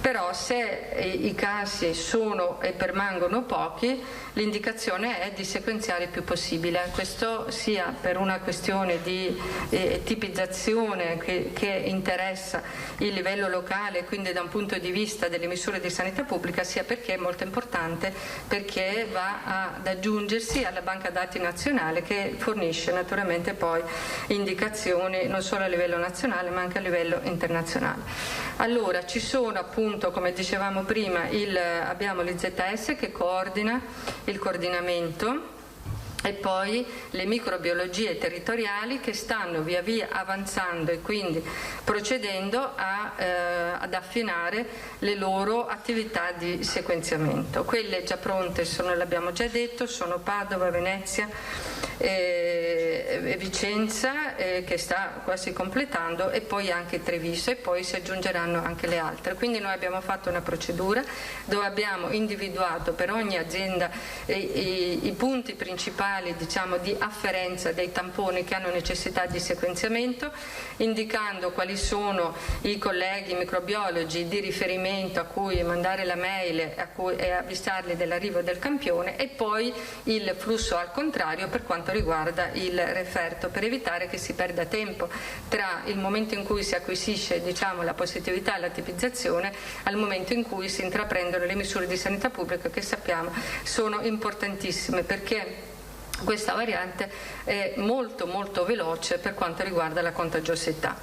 Quindi questo è stato praticamente bene descritto in questa procedura. È chiaro che accanto alla procedura, diciamo, organizzativa, che mette insieme tutti i soggetti, chi invia il campione, chi riceve la risposta e chi fa il sequenziamento, c'è anche di base una procedura informatizzata che rende il tutto più semplice e più facilmente consultabile anche da parte nostra per seguire il percorso e poi aggiornare l'andamento e quindi aggiustare quelle che sono o disegnare le strategie ad hoc per soprattutto quello che ho detto prima, la localizzazione della comunità interessata e anche geografica, quindi individuare qual è il territorio che presenta, insomma, diciamo, una maggiore concentrazione di varianti, cercando di trovare la strategia più opportuna. L'ultima cosa, dottoressa, mi scusi, nella possibilità di, come dire, inviare in loco delle equip per i tamponi da fare, che ne so, in condominio piuttosto che sul posto di lavoro, lì vi appoggiate alle USCA? La vaccinazione. Parlavo di vaccinazione. Scusate, vaccino. Allora lì l'azienda decide naturalmente sulla base dell'organizzazione delle proprie risorse. Possono essere le USCA, possono essere degli infermieri, possono essere, insomma, lì l'organizzazione è lasciata all'azienda che conosce quella che è la propria disponibilità. Alda Vanzano. Dottoressa, buongiorno. Quindi, riassumendo, voi andate a caccia della Delta, cioè andate a caccia con quelli che sono sintomatici e con quelli che non hanno sintomi ma che partecipano volontariamente chiamiamolo, a questo screening di tamponi. Se trovate il signor Rossi che non ha sintomi, che sta benissimo ma è contagioso alla variante Delta, scattano tutte le azioni di cui lei ha parlato, quindi la chiamata diretta agli over 60, il condominio, al luogo di lavoro, la vaccinazione, anche se non ha sintomi. La discriminante non è la sintomatologia, è la positività e la presenza di un soggetto che ha contratto la variante e può diffonderla ad altri soggetti. Finora ci sono stati 27 casi di Delta. Se il piano fosse già stato operativo avreste fatto tutto questo per quelle 27 persone, in quelle 27 aree, in quelle 27 aree lavorative. Sì, è chiaro che tutto questo si articola, come ho detto prima, anche nell'ambito del sequenziamento a proposito del caso indice, perché può essere che questi 27, 4 appartengono allo stesso caso indice, quindi era lo stesso nucleo abitativo, lo stesso contesto geografico, come può anche essere che questi 27, cosa che per fortuna non è, fossero sparsi in tutta la regione, a quel punto diventa un'area geografica unica. Quindi diciamo che ogni cosa va valutata molto bene nell'ambito della sua localizzazione, non è una cosa diciamo improponibile, perché per altre epidemie come quella del morbillo, quando si verifica un caso vengono vaccinati tutti quelli che si trovano per esempio in una scuola o in una manifestazione fieristica, viene offerta la vaccinazione a tutti. Questo è un lavoro molto mirato che tende, come abbiamo detto prima, a costruire quell'elemento, quell'ambito diciamo di Covid free attorno al caso, che è per il caso ma è per la comunità che è attorno al caso, per le persone che sono fisicamente o per altri motivi attorno al caso. Quindi rappresenta da un lato un vantaggio per la popolazione, dall'altro un vantaggio in senso di sanità pubblica, perché ci aiuta e si aggiunge alle politiche vaccinali che stiamo portando avanti. Dottoressa, si ricorda il mese di gennaio, quando arrivavano messaggi, lettere, mail, telefonate, proteste perché i vulnerabili, le persone disagiate non riuscivano ad avere il vaccino, e adesso lei ci sta confermando con i dati che ogni giorno ci date con il bollettino che dovete andare a caccia anche di questi, cioè offrire il vaccino. Perché queste persone che hanno particolari problemi e rientrano nella categoria appunto di persone disagiate, vulnerabili, non si vaccinano? Lei che idea si è fatta? Allora, alcune persone non si vaccinano, questo credo e spero che sia una minima parte, perché magari non ricevono l'informazione del fatto che erano già nelle categorie per cui potevano vaccinarsi. Magari non c'è la percezione del fatto che un soggetto sia avendo un certo tipo di malattia sia fra quelli estremamente vulnerabili che corrono maggior rischio nel caso in cui dovessero contrarre il virus. Non diamo per scontato che tutti abbiano la possibilità o gli è stata fornita l'informazione per pesare effettivamente il proprio rischio, quindi il rischio che correrebbe se contraesse non lo sanno. Due, ci possono essere soggetti che magari non siamo riusciti a raggiungere a domicilio, per cui fanno effettivamente fatica, e quindi si aggiunge al fatto che siamo in un momento in cui c'è una bassa circolazione virale, quindi si è ridotta quella che era la preoccupazione, il fatto che risulta difficile o complicato prenotare, recarsi a vaccinare eccetera. Questo lo abbiamo indicato a tutti, per tutto il territorio, di favorire la vaccinazione vicino casa o addirittura a casa. Questo non riguarda solo il tema delle varianti, ma l'abbiamo suggerito a tutti. In questo caso ci sarebbe un'azione più, come si può dire, vicina alla persona, per cui io ti chiamo, vicino a casa tua c'è stato un caso, visto che non sei riuscita a venire, veniamo noi e ti vacciniamo. In sintesi sarebbe questo. Poi ci sono le persone che magari hanno paura della vaccinazione. È chiaro che la situazione vaccinale è spesso legata al fatto che si ha preoccupazione rispetto a quello che può essere l'effetto collaterale di un vaccino rispetto al beneficio, quindi un rapporto rischi-benefici che la persona insomma reputa più verso i rischi che verso i benefici. Quindi lì spetta a noi operatori di sanità pubblica avere un colloquio, lo facciamo sempre nella pratica vaccinale, qui probabilmente non c'è stato sufficientemente tempo per dedicarsi a ogni singola persona che magari aveva bisogno di un colloquio, quindi aumentare, questo ci potrebbe dare l'opportunità di aumentare il colloquio con la persona che vuole avere più rassicurazione o semplicemente più informazioni. Quindi credo che sia questo principalmente. Quindi la maggior parte delle persone che non si sono vaccinate o perché sono indecisi, proprio per quest'ultimo che ho detto, o perché hanno avuto difficoltà a raggiungere il punto vaccinale o perché non hanno fatto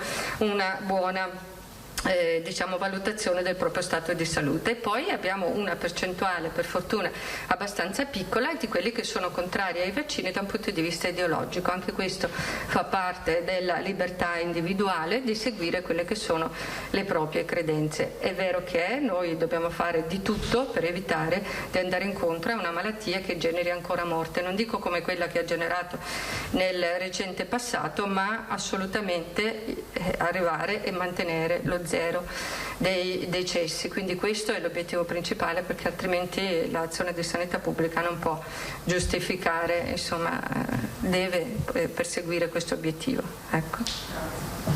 Antonella Prigioni. Buongiorno a tutti, buongiorno dottoressa. 27 casi di variante Delta che avete evidenziato sono maturati in contesti di non vaccinati? avete avuto modo di verificare, tanto per farsi un'idea dell'importanza anche del vaccino? Allora, diciamo che se dovessi dire che da quello che mi risulta a questo momento, perché la ricostruzione dei cluster facciamo anche fatica a pubblicarla, insomma, perché è in continua evoluzione, perché man mano che si allarga l'indagine, man mano che si allargano i testing, cambia la realtà.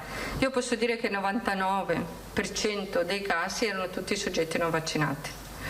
Quindi a nostra conoscenza mi pare che ci sia solo un caso di una persona che secondariamente, tra l'altro, quindi come caso secondario, e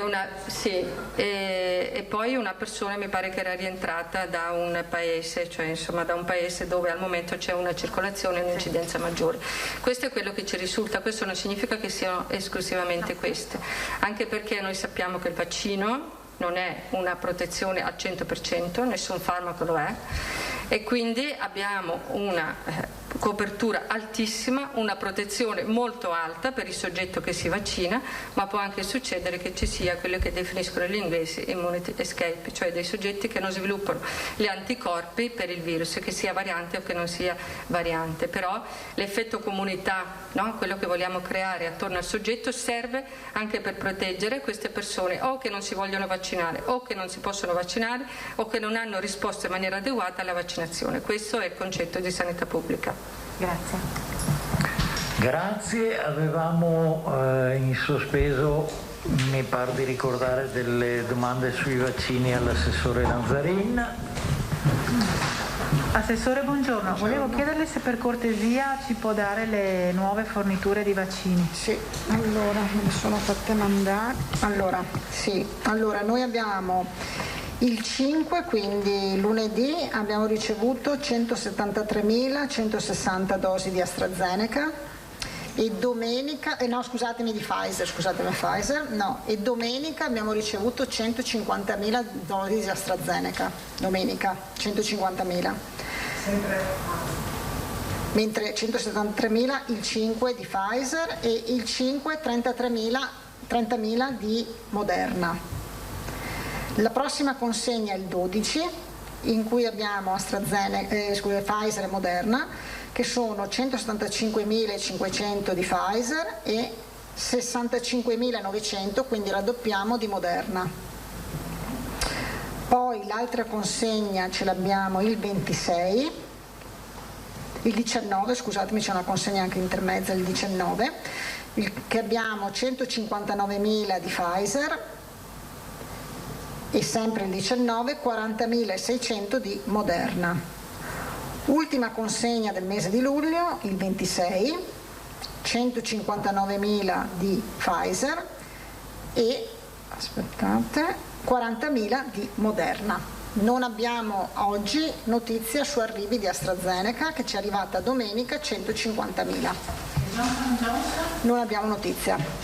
E noi abbiamo, vi do anche cosa abbiamo a magazzino ieri sera, che quindi abbiamo un totale di 556.000 dosi, che sono così suddivise: 146.400 Pfizer, 58.851 Moderna, 118.121 Johnson, quindi abbiamo un bel po' di magazzino di Johnson, e 236.000 di AstraZeneca.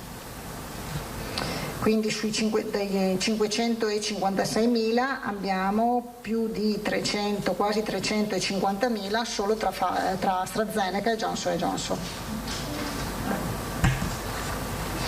AstraZeneca comunque serve per le seconde dosi che noi abbiamo in programma, voi sapete, insomma, ci sono tutte le seconde dosi che abbiamo in programma. Cosa diversa è Johnson & Johnson, che essendo una sola dose e che essendo over 60 oggi, insomma, sicuramente non trova una platea così numerosa. Assessore, l'ultima cosa, mi perdoni, ci sono alcune regioni che stanno dando la possibilità, purché si vaccinino anche agli over 60, di fare Pfizer e Moderna.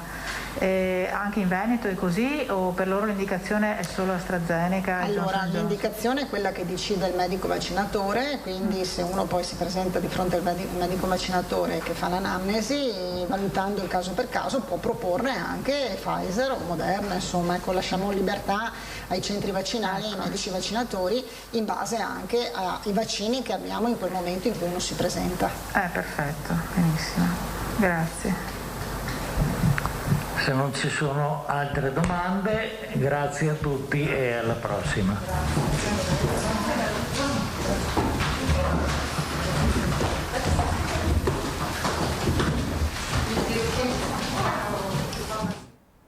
Eccoci, allora siamo nuovamente in studio, si è conclusa la conferenza stampa del Presidente Zaia e della Dottoressa Russo e l'assessore Lanzarin che avete appena sentito. Ci sono importanti notizie appunto per la giornata di oggi, molta attesa c'era per la decisione dell'inizio dell'anno scolastico, appunto dopo aver sentito tutte le varie posizioni e dopo aver ascoltato tutti gli appelli che si sono susseguiti nelle ultime ore. Il governatore della regione Zaia ha annunciato la decisione di rivedere quello che era stato preannunciato ieri, cioè il posticipo dell'anno scolastico. Alla fine dunque si è deciso che tutte le scuole del Veneto cominceranno il 13 di settembre, fine prevista delle lezioni per l'8 di giugno. Le vacanze natalizie saranno particolarmente corpose quest'anno perché i ragazzi rimarranno a casa da scuola dal 24 dicembre fino all'8 gennaio, essendo un sabato. Di fatto gli studenti torneranno in classe il 10 di gennaio, quindi questo è il calendario per il prossimo anno scolastico che è stato deciso dalla regione. Lo ricordiamo, ne avevamo parlato nelle scorse edizioni dei nostri telegiornali, la richiesta di poter posticipare l'avvio delle lezioni era pervenuta soprattutto dagli operatori del mondo del turismo che chiedevano di poter prolungare la stagione anche a settembre, ma poi, ha spiegato il governatore Zaia, si è appunto visto come tale posticipo avrebbe generato troppe difficoltà, troppi problemi alle famiglie, non essendo tutti gli istituti pronti per partire con corsi di recupero e quant'altro nelle prime settimane di settembre, quindi si è deciso insomma per cominciare tutti il 13. Questo sul fronte della scuola. Per quanto riguarda il Covid si è parlato di tamponi e della decisione appunto della regione di premere sull'acceleratore della effettuazione dei tamponi. L'obiettivo infatti è proprio quello di intercettare il prima possibile i casi di variante Delta nel nostro territorio. In Veneto al momento sono 27 i casi accertati di variante Delta, si vogliono fare moltissimi tamponi proprio per circoscrivere immediatamente gli eventuali altri focolai data la altissima contagiosità di questa variante. La dottoressa Russo, l'avete sentito, ha anche spiegato quelle che sono le nuove misure di sanità pubblica che verranno adottate in Veneto in presenza di nuovi focolai di variante Delta, con l'obiettivo di creare queste aree di isolamento sostanzialmente e Covid free all'interno del contagio, per cui qualora si verifichi un contagio in particolare da variante Delta, trascorsa la quarantena, i 10 giorni di quarantena di tutte le persone che sono entrate a contatto con il positivo, a tutte queste persone verrà proposta la vaccinazione, che potrà essere localizzata su ambiti condominiali, su ambiti di quartieri, ma anche di distretti sanitari. In questi casi si è anche deciso, qualora ci fossero persone che hanno fatto già la prima dose, di ridurre al minimo l'intervallo tra la prima e la seconda dose, che, lo ricordiamo, intervallo minimo è di 21 giorni per quanto riguarda Pfizer, 28 giorni per quanto riguarda Moderna e 4 settimane per quanto riguarda AstraZeneca. Questo naturalmente in presenza di focolai di variante Delta. Queste dunque le notizie fondamentali per quanto riguarda la giornata di oggi sul fronte appunto della scuola e dell'andamento dell'epidemia. Giornata di oggi che è anche una giornata di lutto per il nostro territorio, perché verranno celebrati oggi pomeriggio in Duomo a Pieve di Soligo, l'avete sentito anche dal Presidente della Regione che vuole presenziare personalmente appunto al funerale. Ci sarà infatti alle 16 l'ultimo saluto a Elisa Campeol, la 35enne che è stata massacrata sul greto del Piave e appunto sentiamo nel servizio come l'intero paese si sta preparando a questo momento di lutto collettivo. Bandiera a mezz'asta e lutto cittadino. Pieve di Soligo si prepara a dare l'ultimo saluto ad Elisa Campeol, strappata ferocemente alla vita a 35 anni in quella che doveva essere una giornata di svago mentre prendeva il sole sul Piave. Un dramma che porterà moltissime persone a stringersi alla famiglia nel momento dell'ultimo saluto alle 16 nel Duomo cittadino. L'amministrazione ha appunto decretato il lutto cittadino, quindi avremo le bandiere listate a lutto abbassate. Abbiamo chiesto poi anche ai cittadini e ai negozianti di poter partecipare a questo momento durante le esequie nella maniera in cui riterranno, però con un segno di partecipazione e di vicinanza per questo grave dramma che ha coinvolto la famiglia di Elisa e anche quella della famiglia Biscaro. In vista del grande afflusso di persone previsto per il funerale, il Comune ha attivato il COC e la Protezione Civile. Sarà chiuso temporaneamente al traffico il tratto di via Sartori che costeggia il Duomo. Alle esequie hanno chiesto di partecipare anche molti sindaci del territorio che vogliono manifestare così la vicinanza alla famiglia di Elisa. Una famiglia, dice il parroco Don Giuseppe, molto unita, e sono stati proprio la sorella e i cugini di Elisa a suggerire un pensiero che ispirerà la liturgia. Mi hanno detto una cosa molto bella. Mi hanno detto che Elisa proprio un mese fa ha messo su Facebook per gli amici la bella parabola che adopererò domani per il funerale: il grano e poi la zizzania, e la meraviglia di vedere questa zizzania che soffoca il grano, la sorpresa, ecco, di vedere, e la voglia di estirpare. E no, è detto nella parabola, alla fine verrà raccolto il buon grano e la zizzania verrà tolta. Allora però adesso dobbiamo saper convivere anche con la zizzania, e quindi 2 volte l'ha messo questa parabola, quindi la adopereremo domani proprio per il funerale. Mi ha già preparato una mezza predica lei stessa. Ecco, dunque termina qui l'edizione straordinaria dei nostri telegiornali. Io vi lascio ora alle previsioni del tempo, il meteo, la pubblicità, ma restate con noi perché la nostra programmazione continua. Quest'oggi il consueto appuntamento con l'USL 2 dedicato alla salute, e parleremo di Covid e salute mentale. A più tardi il meteo. Un saluto.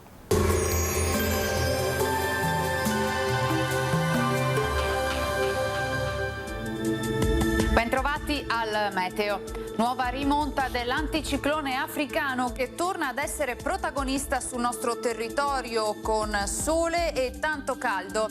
Vediamo insieme il dettaglio di martedì 6 luglio.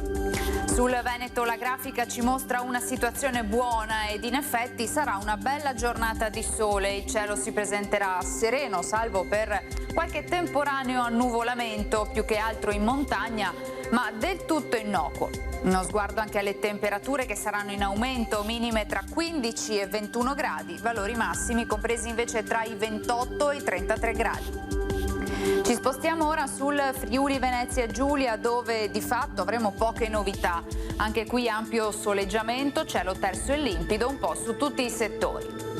Temperature minime tra 19 e 22 gradi, massime sui 29-32 gradi. Infine ci spostiamo sul Trentino Alto Adige, dove la situazione sarà la stessa, anche qui tanto sole e nessuna pioggia in giornata. Temperature minime intorno ai 19 gradi, massime infine sui 33 gradi all'incirca.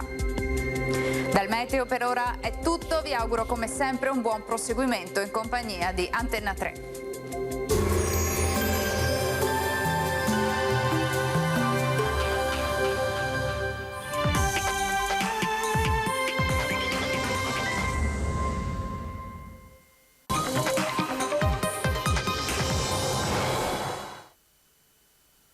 Ed eccoci nuovamente in diretta, appuntamento del martedì con l'ULSS 2 della Marca Trevigiana. Oggi parleremo di salute mentale e pandemia, un tema quindi particolarmente delicato e di grande attualità. Ringrazio il dottor Leonardo Meneghetti, che è qui con noi quest'oggi, direttore del Dipartimento di Salute Mentale dell'ULSS 2 della Marca Trevigiana. Naturalmente ricordo a tutti voi telespettatori che come sempre potete partecipare alla trasmissione con le vostre telefonate. Il numero lo vedete in sovraimpressione, lo 0422 162 8332 per porre le vostre domande, i vostri interrogativi. Dottor Meneghetti, si è molto parlato in queste ultime settimane di salute mentale e degli effetti anche che la pandemia ha provocato sulla popolazione. Innanzitutto, come sono organizzati i servizi di salute mentale e nello specifico il Dipartimento della vostra azienda sanitaria? Intanto buongiorno e grazie per l'invito. Il Dipartimento di Salute Mentale della nostra azienda, come ogni altro Dipartimento di Salute Mentale, è una struttura dell'azienda sanitaria molto articolata, molto complessa, che coordina tutta una serie di spazi di cura che adesso vi dirò, ma anche tutta una serie di attività e di progetti che hanno la finalità primaria di promuovere la salute mentale e sono indirizzati alla cura di qualsiasi forma di disagio mentale. Nella nostra USL il Dipartimento di Salute Mentale è organizzato attraverso 3 macrostrutture che sono le unità operative complesse. Ce n'è una a Treviso, una a Pieve di Soligo ed una ad Asolo. Ognuna di queste ha un suo direttore. Io sono direttore, oltre che del Dipartimento, di Treviso, e vengono coordinate tutta una serie di sottostrutture. La principale sono i centri di salute mentale, che sono i nostri ambulatori aperti o tutto il giorno per la maggior parte del giorno, dove accogliamo qualsiasi tipo di domande, di richiesta. La peculiarità dei nostri ambulatori è che prevedono la possibilità di un accesso diretto da parte del cittadino, cioè non occorre che il cittadino venga con una impegnativa del medico di base, anche se per noi è comunque molto importante per tenere il contatto appunto con i medici di famiglia, ma chiunque può accedere ai nostri centri di salute mentale per chiedere una visita e viene accolto. Anche come primo accesso? Assolutamente, quindi, assolutamente sì, e questa è una peculiarità della salute mentale. Poi abbiamo le strutture residenziali, che sono le comunità, i gruppi appartamento. Abbiamo le strutture semi-residenziali dove i nostri utenti vengono per qualche ora al giorno, dove si pratica la riabilitazione nei loro percorsi di cura, e abbiamo i reparti ospedalieri, per cui nel loro insieme questi contesti di cura garantiscono una continuità a seconda dei bisogni delle persone nel loro percorso di vita e di malattia, nel momento stesso in cui si intraprende una presa in carico loro. Ogni struttura ha la sua specificità e risponde a determinati bisogni. Ecco, dottor Meneghetti, in quest'ultimo anno e mezzo con la pandemia che ha pesantemente segnato la vita di tutti noi, che cosa è cambiato per quanto riguarda la salute mentale e il vostro rapporto anche con i pazienti e con le persone che si sono approcciate al vostro servizio? Devo dire che la pandemia ha stravolto l'organizzazione dei nostri servizi, nel vero senso della parola. Nel corso dell'anno scorso, della prima, diciamo così, ondata della pandemia, ci siamo trovati veramente del tutto impreparati e abbiamo dovuto riorganizzare le nostre strutture a seconda delle disposizioni chiaramente ministeriali, e quindi è stato uno sforzo veramente enorme. Ovviamente abbiamo cercato in tutti i modi di mantenere la continuità delle cure, non abbiamo mai chiuso i nostri servizi, alcuni di questi hanno subito una contrazione, ma abbiamo sempre dedicato l'attenzione a tutti i pazienti che erano in carico e chi accedeva per la prima volta, attraverso visite domiciliari, attraverso la telemedicina, e comunque è chiaro che ci siamo trovati in pochissimo tempo a ripensare gli aspetti organizzativi delle nostre strutture, e per molti dei nostri utenti non è stato certamente facile. Basti pensare agli utenti inseriti nelle comunità terapeutiche che non potevano uscire, non potevano in alcuni determinati periodi ricevere le visite dei familiari, e quindi si sono visti costretti a rimanere nel contesto delle strutture. Questo non è stato affatto semplice. Certo. Un po' alla volta siamo riusciti comunque a garantire il massimo che potevamo dare.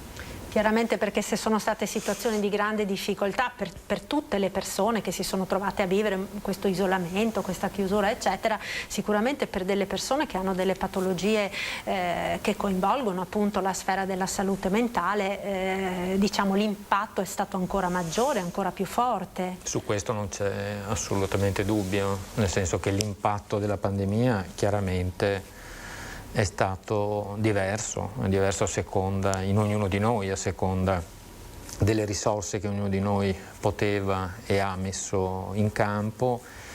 I nostri utenti, molti dei nostri utenti hanno pagato un prezzo comunque molto alto, questo perché si sono visti, come dire, doppiamente costretti da una parte dal disagio e dall'altra parte da parte delle restrizioni a organizzare una propria vita, una propria quotidianità che chiaramente li ha visti isolarsi nel vero senso della parola. Però la pandemia non ha risparmiato comunque nessuno, questo chiunque di noi ha dovuto in un qualche modo adattarsi ed è stato estremamente difficile, per cui ci sono state persone che sono state in grado di attraversare questo periodo senza grandi conseguenze, altre invece chiaramente non ce l'hanno fatta, e per loro è stato molto più difficile, per cui noi abbiamo comunque notato sicuramente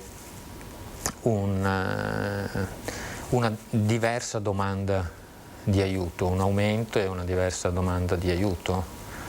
Ecco, ha un po' anticipato la domanda proprio che stavo per farle, dottor Meneghetti, perché diciamo da un lato ci sono persone che comunque già soffrivano prima della pandemia di un disagio psichico, persone che invece non avevano questo tipo di disagio ma che hanno cominciato a manifestarlo proprio a causa di questa situazione. Vuole un po' spiegarci insomma queste situazioni che vi siete trovati a fronteggiare? Sì, noi ci siamo trovati, abbiamo, come dire, anche a livello nazionale iniziamo ad avere alcuni dati su cui iniziamo un po' a riflettere, però non sono ancora dati, diciamo così, raccolti in modo omogeneo. Ci sono aree anche a livello, come dire, nazionale per quanto riguarda i dipartimenti di salute mentale, anche diversi l'uno dall'altro. Quello che io sento di poter dire è che ci sono state molte persone che hanno iniziato a manifestare una forma di disagio e di sofferenza contestualmente alla pandemia. È difficile dire se queste persone come dire, non sarebbero andate incontro comunque a una sofferenza di un certo tipo, però sta di fatto che sono apparse, sono arrivate alla nostra osservazione tutta una serie di cittadini, di persone di qualsiasi età, che hanno iniziato a manifestare tutta una serie di problematiche, di sintomatologia legata all'insonnia, all'ansia, alla demoralizzazione, alla depressione, allo stress. Sono aumentati i disturbi del comportamento alimentare, ecco, molte, come dire, forme di disagio, mi sembra di poter dire che sono state una risposta a quello che è accaduto. Ovviamente tutta l'utenza che noi avevamo in carico, una parte di questi, e si tratta di una parte appunto dell'utenza, ha mantenuto un certo, come dire, stile di vita di isolamento. Molti altri invece si sono visti mancare le opportunità di una socializzazione e questo ha aggravato sicuramente la loro vita. Ecco, stiamo parlando, dottore, di una serie di disturbi, diciamo, che lei citava adesso, estremamente vari, estremamente diversi, anche di gravità estremamente diverse. Volevo chiederle appunto se ci sono delle fasce d'età più colpite, oppure se più le donne, più gli uomini, però magari mi segnalano ora dalla regia che abbiamo una telefonata in linea. Sentiamo quindi chi ci chiama. Pronto? Buongiorno, chi parla? Buongiorno, sono Giorgio, chiamo da Padova. E niente, volevo fare una domanda, visto che appunto state trattando un po' della questione delle reazioni un po' che si stanno avendo anche dopo tutto questo periodo un po' che siamo stati compressi, diciamo. E io ho notato che quando abbiamo cominciato a riuscire dalle nostre case c'è un po' di incattivimento da parte delle persone in linea di massima, proprio il modo di porsi nei confronti degli altri. Non so, è una mia impressione o forse effettivamente sta succedendo così?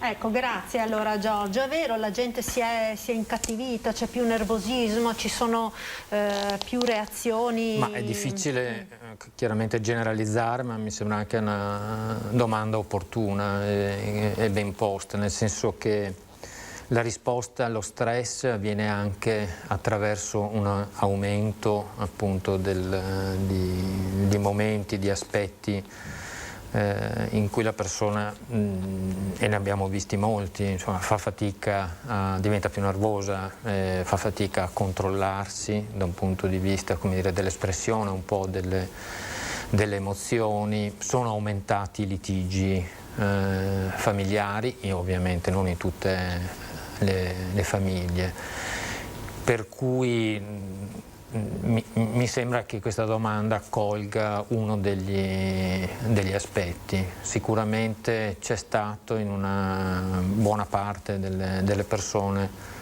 un aumento di questi momenti di rabbia, anche perché la rabbia è un sentimento, è un affetto che lo ritroviamo chiaramente accomuna chiunque di noi, insomma, però direi che da questo punto di vista molte sono le persone che hanno sempre più fatto fatica, diciamo così, a trovare il giusto modo di porsi, di reagire nei confronti degli altri. A trovare quell'equilibrio anche, certo. No? Che ovviamente tutti noi, il momento di rabbia, di comunque magari di scatto ci può stare, ma quando si arrivano a qualcosa... Certo, perché quando accade un qualcosa di unico, perché ricordiamoci che quello che stiamo attraversando, non so se...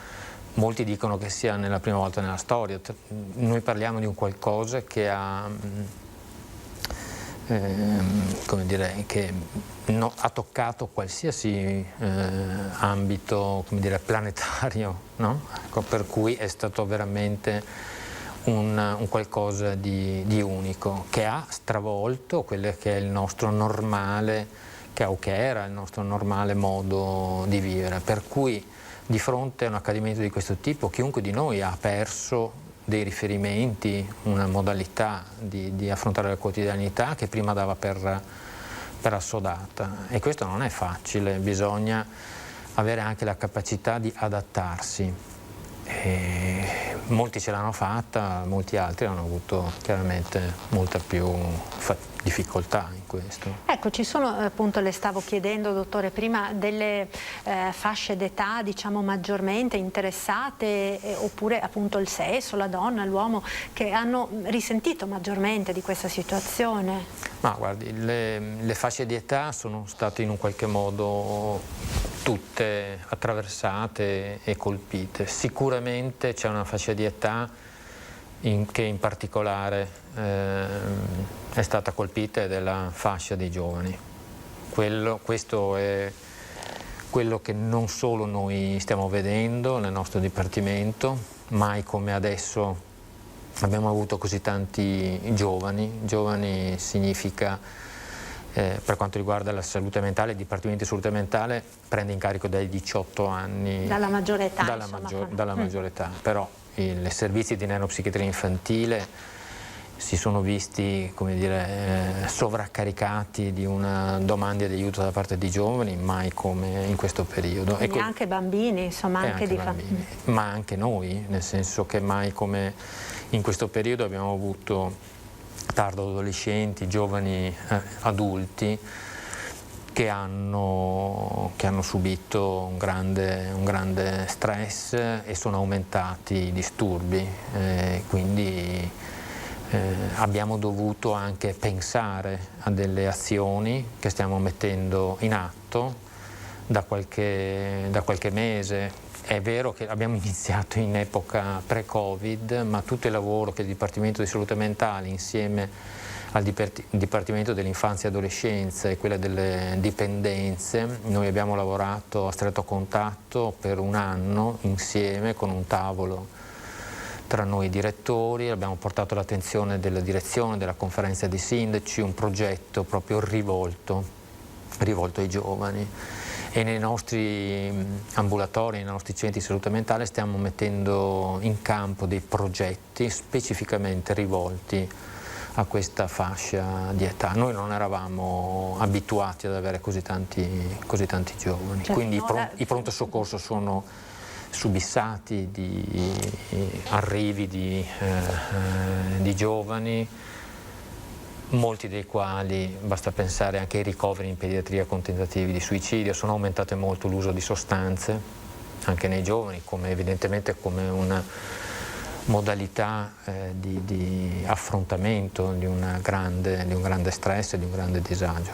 Ecco, quindi come si manifesta soprattutto nei giovani questo disagio, questa situazione problematica che si è venuta a creare? I giovani teniamo conto che sono quelli che in qualche modo hanno pagato il prezzo più alto, nel senso che per un giovane non poter andare a scuola, ad esempio, non poter più praticare una buona parte degli sport, non avere più momenti di socializzazione, questo è stato veramente drammatico. Non incontrare gli amici, non fare tutte quelle cose semplicissime, anche giocare, no? Assolutamente, per cui sono aumentati i disturbi anche depressivi anche in giovane età, come dicevo prima, i disturbi alimentari come una manifestazione e una modalità per affrontare un disagio importante, sono aumentate l'uso di sostanze, disturbi d'ansia molto importanti, disturbi d'attacchi di panico, insomma c'è tutto un correlato di un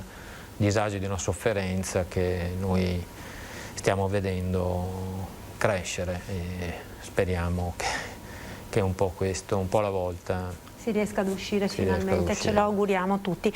Ma a fronte di questa situazione, dottor Meneghetti, che consiglio si sente di dare alle famiglie in questo orario? So che ci stanno seguendo anche tante mamme, tante nonne.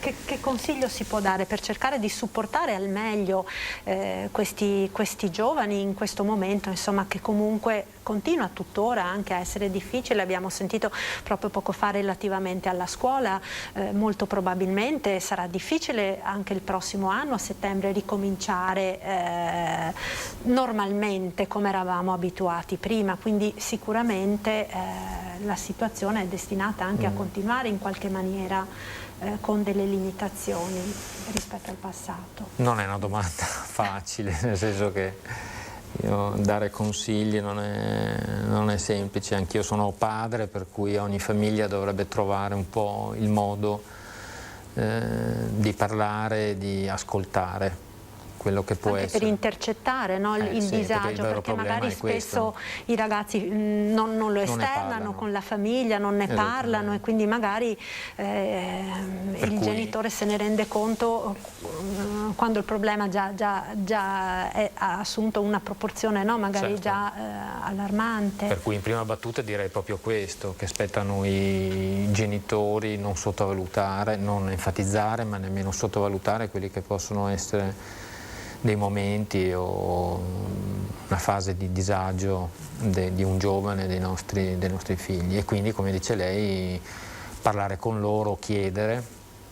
Ovviamente se il disagio inizia ad essere significativo, molti sono, ad esempio, tantissimi sono stati i giovani che si sono ritirati da scuola, questo è drammatico. Allora questo ritiro da scuola è altamente problematico perché può alludere ad un disagio, una sofferenza molto più profondi. Allora da questo punto di vista è chiaro che con il medico di famiglia, che per noi è una figura estremamente importante, ci può essere un ascolto da parte dei servizi. Il vero problema è che i nostri servizi sono spesso stigmatizzati. Andare ad un centro di salute mentale vuol dire andare in psichiatria. Andare in psichiatria vuol dire essere matti. Non è così, assolutamente. Cioè rimane ancora quella cultura, il marchio del... rimane come. E, come dire, alcune accadimenti anche recenti in un qualche modo purtroppo ne abbiamo parlato diffusamente, no? Nei telegiornali. In realtà i nostri centri sono dei luoghi innanzitutto di ascolto. Non è detto che una persona che viene da noi debba essere etichettata, non lo è mai. Cerchiamo in un qualche modo, mettendo a disposizione anche figure professionali diverse, non ci sono solo medici, ci sono psicologi, ci sono educatori, infermieri, per cui qui c'è tutta una serie di operatori che possono in un qualche modo leggere una domanda di aiuto che non è sempre, come lei diceva, non è sempre semplice da leggere perché è difficilmente formulabile certe volte. Allora per poterla intercettare penso che anche i nostri servizi che fanno questo lavoro, noi operatori, possiamo fare molto, nel senso che fa parte della nostra cultura, della nostra formazione, cercare di cogliere degli aspetti che magari non vengono espressi in modo chiaro. Ecco, lei accennava al personale, le faccio una domanda perché in queste settimane, soprattutto appunto dopo i recenti accadimenti che purtroppo abbiamo vissuto anche nel nostro territorio, si è molto parlato della salute mentale come un po' la Cenerentola, no? Quella alla quale sono state tolte parecchie risorse nel corso degli anni, con carenze per esempio di medici, con carenze di psicologi. In questo senso, diciamo, la situazione com'è per quanto riguarda l'ULSS 2?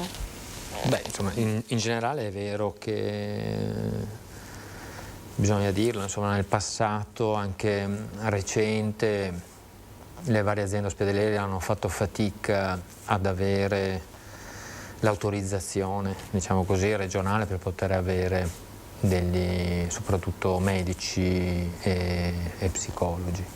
È altrettanto vero che psichiatri ce ne sono sempre meno e questo è un dato di fatto, vuoi perché la programmazione delle scuole di specializzazione a numero chiuso non è mai stata in grado di, diciamo così, di mettere di sfornare un numero adeguato di medici che potessero in qualche modo prendere anche il posto di tutte le persone che sono andate in pensione con la quota 100, per cui ci siamo trovati nel giro di qualche anno a una contrazione delle risorse importanti.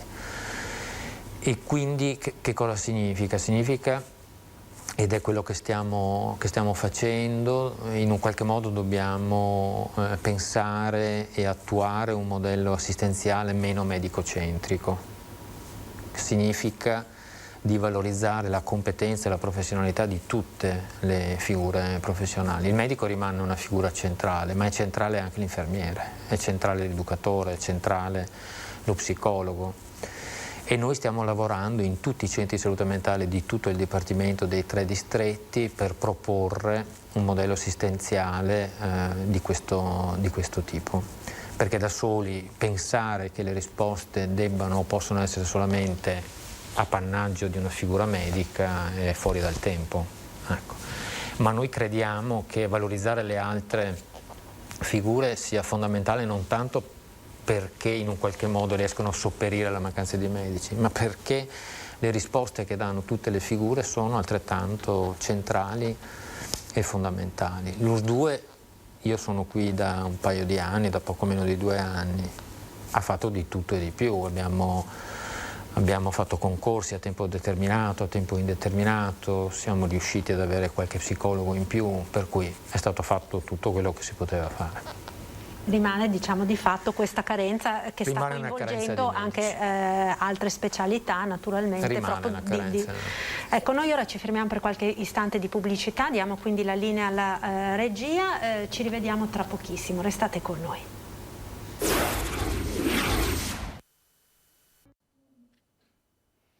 Ed eccoci nuovamente in diretta, siamo con il dottor Leonardo Meneghetti, direttore del Dipartimento di Salute Mentale dell'ULSS 2 della Marca Trevigiana. Stiamo parlando di salute mentale e pandemia. Dottor Meneghetti, dicevamo di queste difficoltà, insomma, che comunque ci sono nei vari centri, determinate anche da queste carenze di personale, a fronte anche di quella che è una domanda dell'offerta conseguente alla situazione che si è venuta a creare dopo la pandemia. Lei parlava di questi progetti che state mettendo in campo, rivolti soprattutto ai giovani.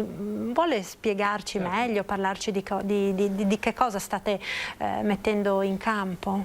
Allora, in ogni centro di salute mentale abbiamo costituito delle micro equip dedicate proprio ai giovani, intesa nel senso di piccoli gruppi multiprofessionali, quindi con psichiatri, psicologi, educatori e infermieri, che hanno il compito di riflettere su quale tipo di risposta stiamo dando ai giovani e di come noi possiamo organizzarci per far fronte ad un aumento della domanda. Questi sono dei gruppi che si trovano e che fanno delle riunioni costanti, settimanali, e abbiamo aperto in uno dei centri di salute mentale, è da più di un anno che c'è un progetto di promozione alla salute per i soggetti giovani con un esordio psicotico o ad alto rischio di sviluppare una psicosi. La psicosi è diciamo così, il disturbo psichiatrico più importante. Questo è un progetto anche molto innovativo. In questo momento, per come è strutturato, è unico tra i vari dipartimenti del Veneto, e questo ringrazio tutti gli operatori che fanno parte, i familiari all'interno di questo progetto, sia gli utenti che i familiari. A loro viene proposta tutta una serie di attività, di gruppi terapeutici anche ai familiari, e mi sembra che la risposta sia molto significativa anche in termini di gratificazione e di soddisfazione. Abbiamo anche aperto degli spazi semi-residenziali per i giovani, nel senso che nelle nostre strutture semi-residenziali abbiamo dedicato dei tempi e degli spazi solo per le persone per lo più giovani, fino ai 24 anni, 25 anni, proprio perché portano tutta una serie di caratteristiche, una domanda che in un qualche modo li accomuna e rispetto alla quale noi stiamo cercando di dare la miglior risposta possibile. Ecco, dottor Meneghetti, noi finora abbiamo parlato soprattutto dei giovani, che sono quelli, lei diceva, che hanno pagato forse il prezzo più alto dal punto di vista proprio della salute mentale alla pandemia. Mi piaceva però fare un focus, diciamo, anche sulle persone anziane, perché anche gli anziani, insomma, che si sono trovati a vivere questo periodo così difficile per tutti, rischiano anche, come dire, magari di lasciarsi andare, rischiano di scivolare nella depressione o peggio, no? Che cosa avete riscontrato in questo? Sì, quando io prima dicevo che nessuna fascia di età è stata risparmiata, ma ho iniziato nel pensare di poter dire qualcosa sulle fasce di età più colpite. Ha perfettamente ragione lei, le persone anziane hanno sofferto non poco, e quindi anche i disturbi depressivi a cui lei accennava Noi, come dire, li abbiamo sempre contattati, ci siamo sempre confrontati, ecco, con questi disturbi. La sofferenza psichica nei soggetti anziani è molto frequente. Non ho dei dati, diciamo così, epidemiologici, però sicuramente ha ragione, questa è una fascia di età che è stata comunque colpita, e quindi chiaramente le risorse, quando noi parliamo di giovani, parliamo di anziani, le risorse di una persona anziana da un certo punto di vista sono minori di quelle dei giovani. Può sembrare paradossale, però quando si è già come dire, anziani, si vive una vita spesso già caratterizzata da un certo isolamento, i figli magari se ne sono andati, per cui anche il nucleo familiare, quando esiste, è fatto di due persone. E quindi stiamo assistendo sicuramente ad una domanda anche da parte di questa fascia di popolazione. Sì, penso magari in tutto questo periodo si è cercato di creare anche una bolla attorno agli anziani per proteggerli naturalmente nel loro interesse, però ovviamente questo ha determinato anche proprio una magari assenza di quei rapporti sociali che prima gli anziani, anche quelli più attivi, erano abituati ad avere sia all'interno della società sia all'interno della stessa famiglia, per esempio con i nipoti che magari per tanto tempo non hanno potuto vedere o non hanno potuto accudire, quindi anche questo, diciamo, incide in qualche modo nell'equilibrio mentale delle persone. Assolutamente sì, ha ragione. Dice bene, insomma, ha espresso un pensiero estremamente chiaro, e ho in mente qualche paziente che ultimamente, anche di una certa età, in cui si è visto proprio isolato, con minor possibilità di ritrovarsi anche con i figli, i nipoti, esattamente questo, e anche con la difficoltà di uscire, di ritrovarsi in momenti, come dire, in cui per prima era abituato con gli amici. Pensiamo ai centri anziani, che molti sono tuttora chiusi, no? Quindi dai centri anziani ai bar, tanto per dire, insomma, sono momenti e luoghi di ritrovo, chiaramente. E in questo caso, dottore, che cosa si può fare per aiutare i nostri nonni, i nostri genitori, per cercare comunque di far sì che tutta quella rete, insomma, di socialità, che funge anche da rete protettiva, no? Nei confronti di tante situazioni di disagio di questo tipo, non venga in qualche modo proprio spezzata? È chiaro che da questo punto di vista noi, operatori della salute mentale, i nostri servizi possono fare qualcosa, ma dovrebbe essere chiaramente la comunità in un qualche modo a provare a rispondere a questi bisogni. E allora ne approfitto per dire che per noi, per i servizi di salute mentale, avere una attenzione a come migliorare o implementare l'inclusione sociale delle persone è fondamentale, perché noi le persone non le possiamo curare dentro i nostri servizi. Le persone, chiunque di noi, è inserito in un contesto sociale, magari in difficoltà, disgregato, ma è lì che chiunque di noi propone e vive quelli che sono i propri bisogni, le proprie aspettative, i propri desideri, le proprie modalità di progettare la propria vita. E quindi da questo punto di vista lo sforzo del Dipartimento di Salute Mentale è proprio quello di proporre sempre più dei progetti rivolti all'esterno. Ribadisco, è fondamentale quello che noi facciamo dentro i nostri servizi, ma dobbiamo in un qualche modo progettare tutti i servizi stessi e quello che facciamo con gli utenti per andare incontro a quelli che sono i bisogni fondamentali delle persone. E quali sono? Sono quelli che anche ha detto lei, sono quelli della socializzazione. Nessuno di noi può star bene da solo. Sono quelli di avere o trovare una casa, ad esempio per i nostri utenti, ma poterla vivere in un certo modo, avere un lavoro. Quello a cui abbiamo assistito è stato drammatico. Quante sono le persone e quindi le famiglie che hanno perso il lavoro a causa della pandemia. Allora ci ricordiamo quando nel 2008 c'è stata la prima crisi economica, è stata data una grande attenzione e è stato chiesto in un qualche modo anche ai servizi di salute mentale di mettere in campo tutta una serie di progetti per diminuire il tasso di suicidio degli imprenditori, come se noi fossimo in grado, come dire, no, di poter fare questo. Ma quando uno si ritrova senza lavoro, che cosa accade? Questo è... Per cui ci deve essere una sinergia tra quello che noi possiamo fare e le risorse della comunità.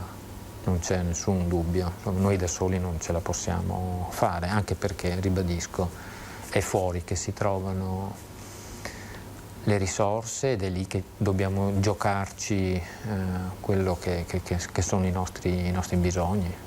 Quindi le malattie mentali e la società, per forza, insomma, bisogna in qualche maniera trovare un punto di incontro per riuscire.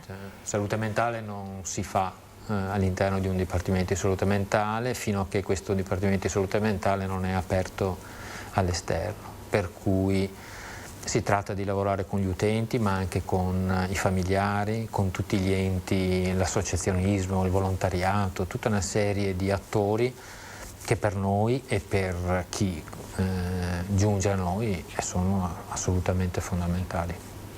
Dottor Meneghetti, io la ringrazio per essere stato con noi quest'oggi e per averci aiutato a chiarire tanti aspetti di una questione sicuramente delicata e molto complessa come quella della salute mentale, nello specifico abbiamo visto legati alla situazione contingente che abbiamo vissuto. Grazie mille quindi a Leonardo Meneghetti, direttore del Dipartimento di Salute Mentale dell'ULSS 2 della Marca Trevigiana, e grazie a voi telespettatori per averci seguito. Buon proseguimento. Grazie a lei, grazie a voi.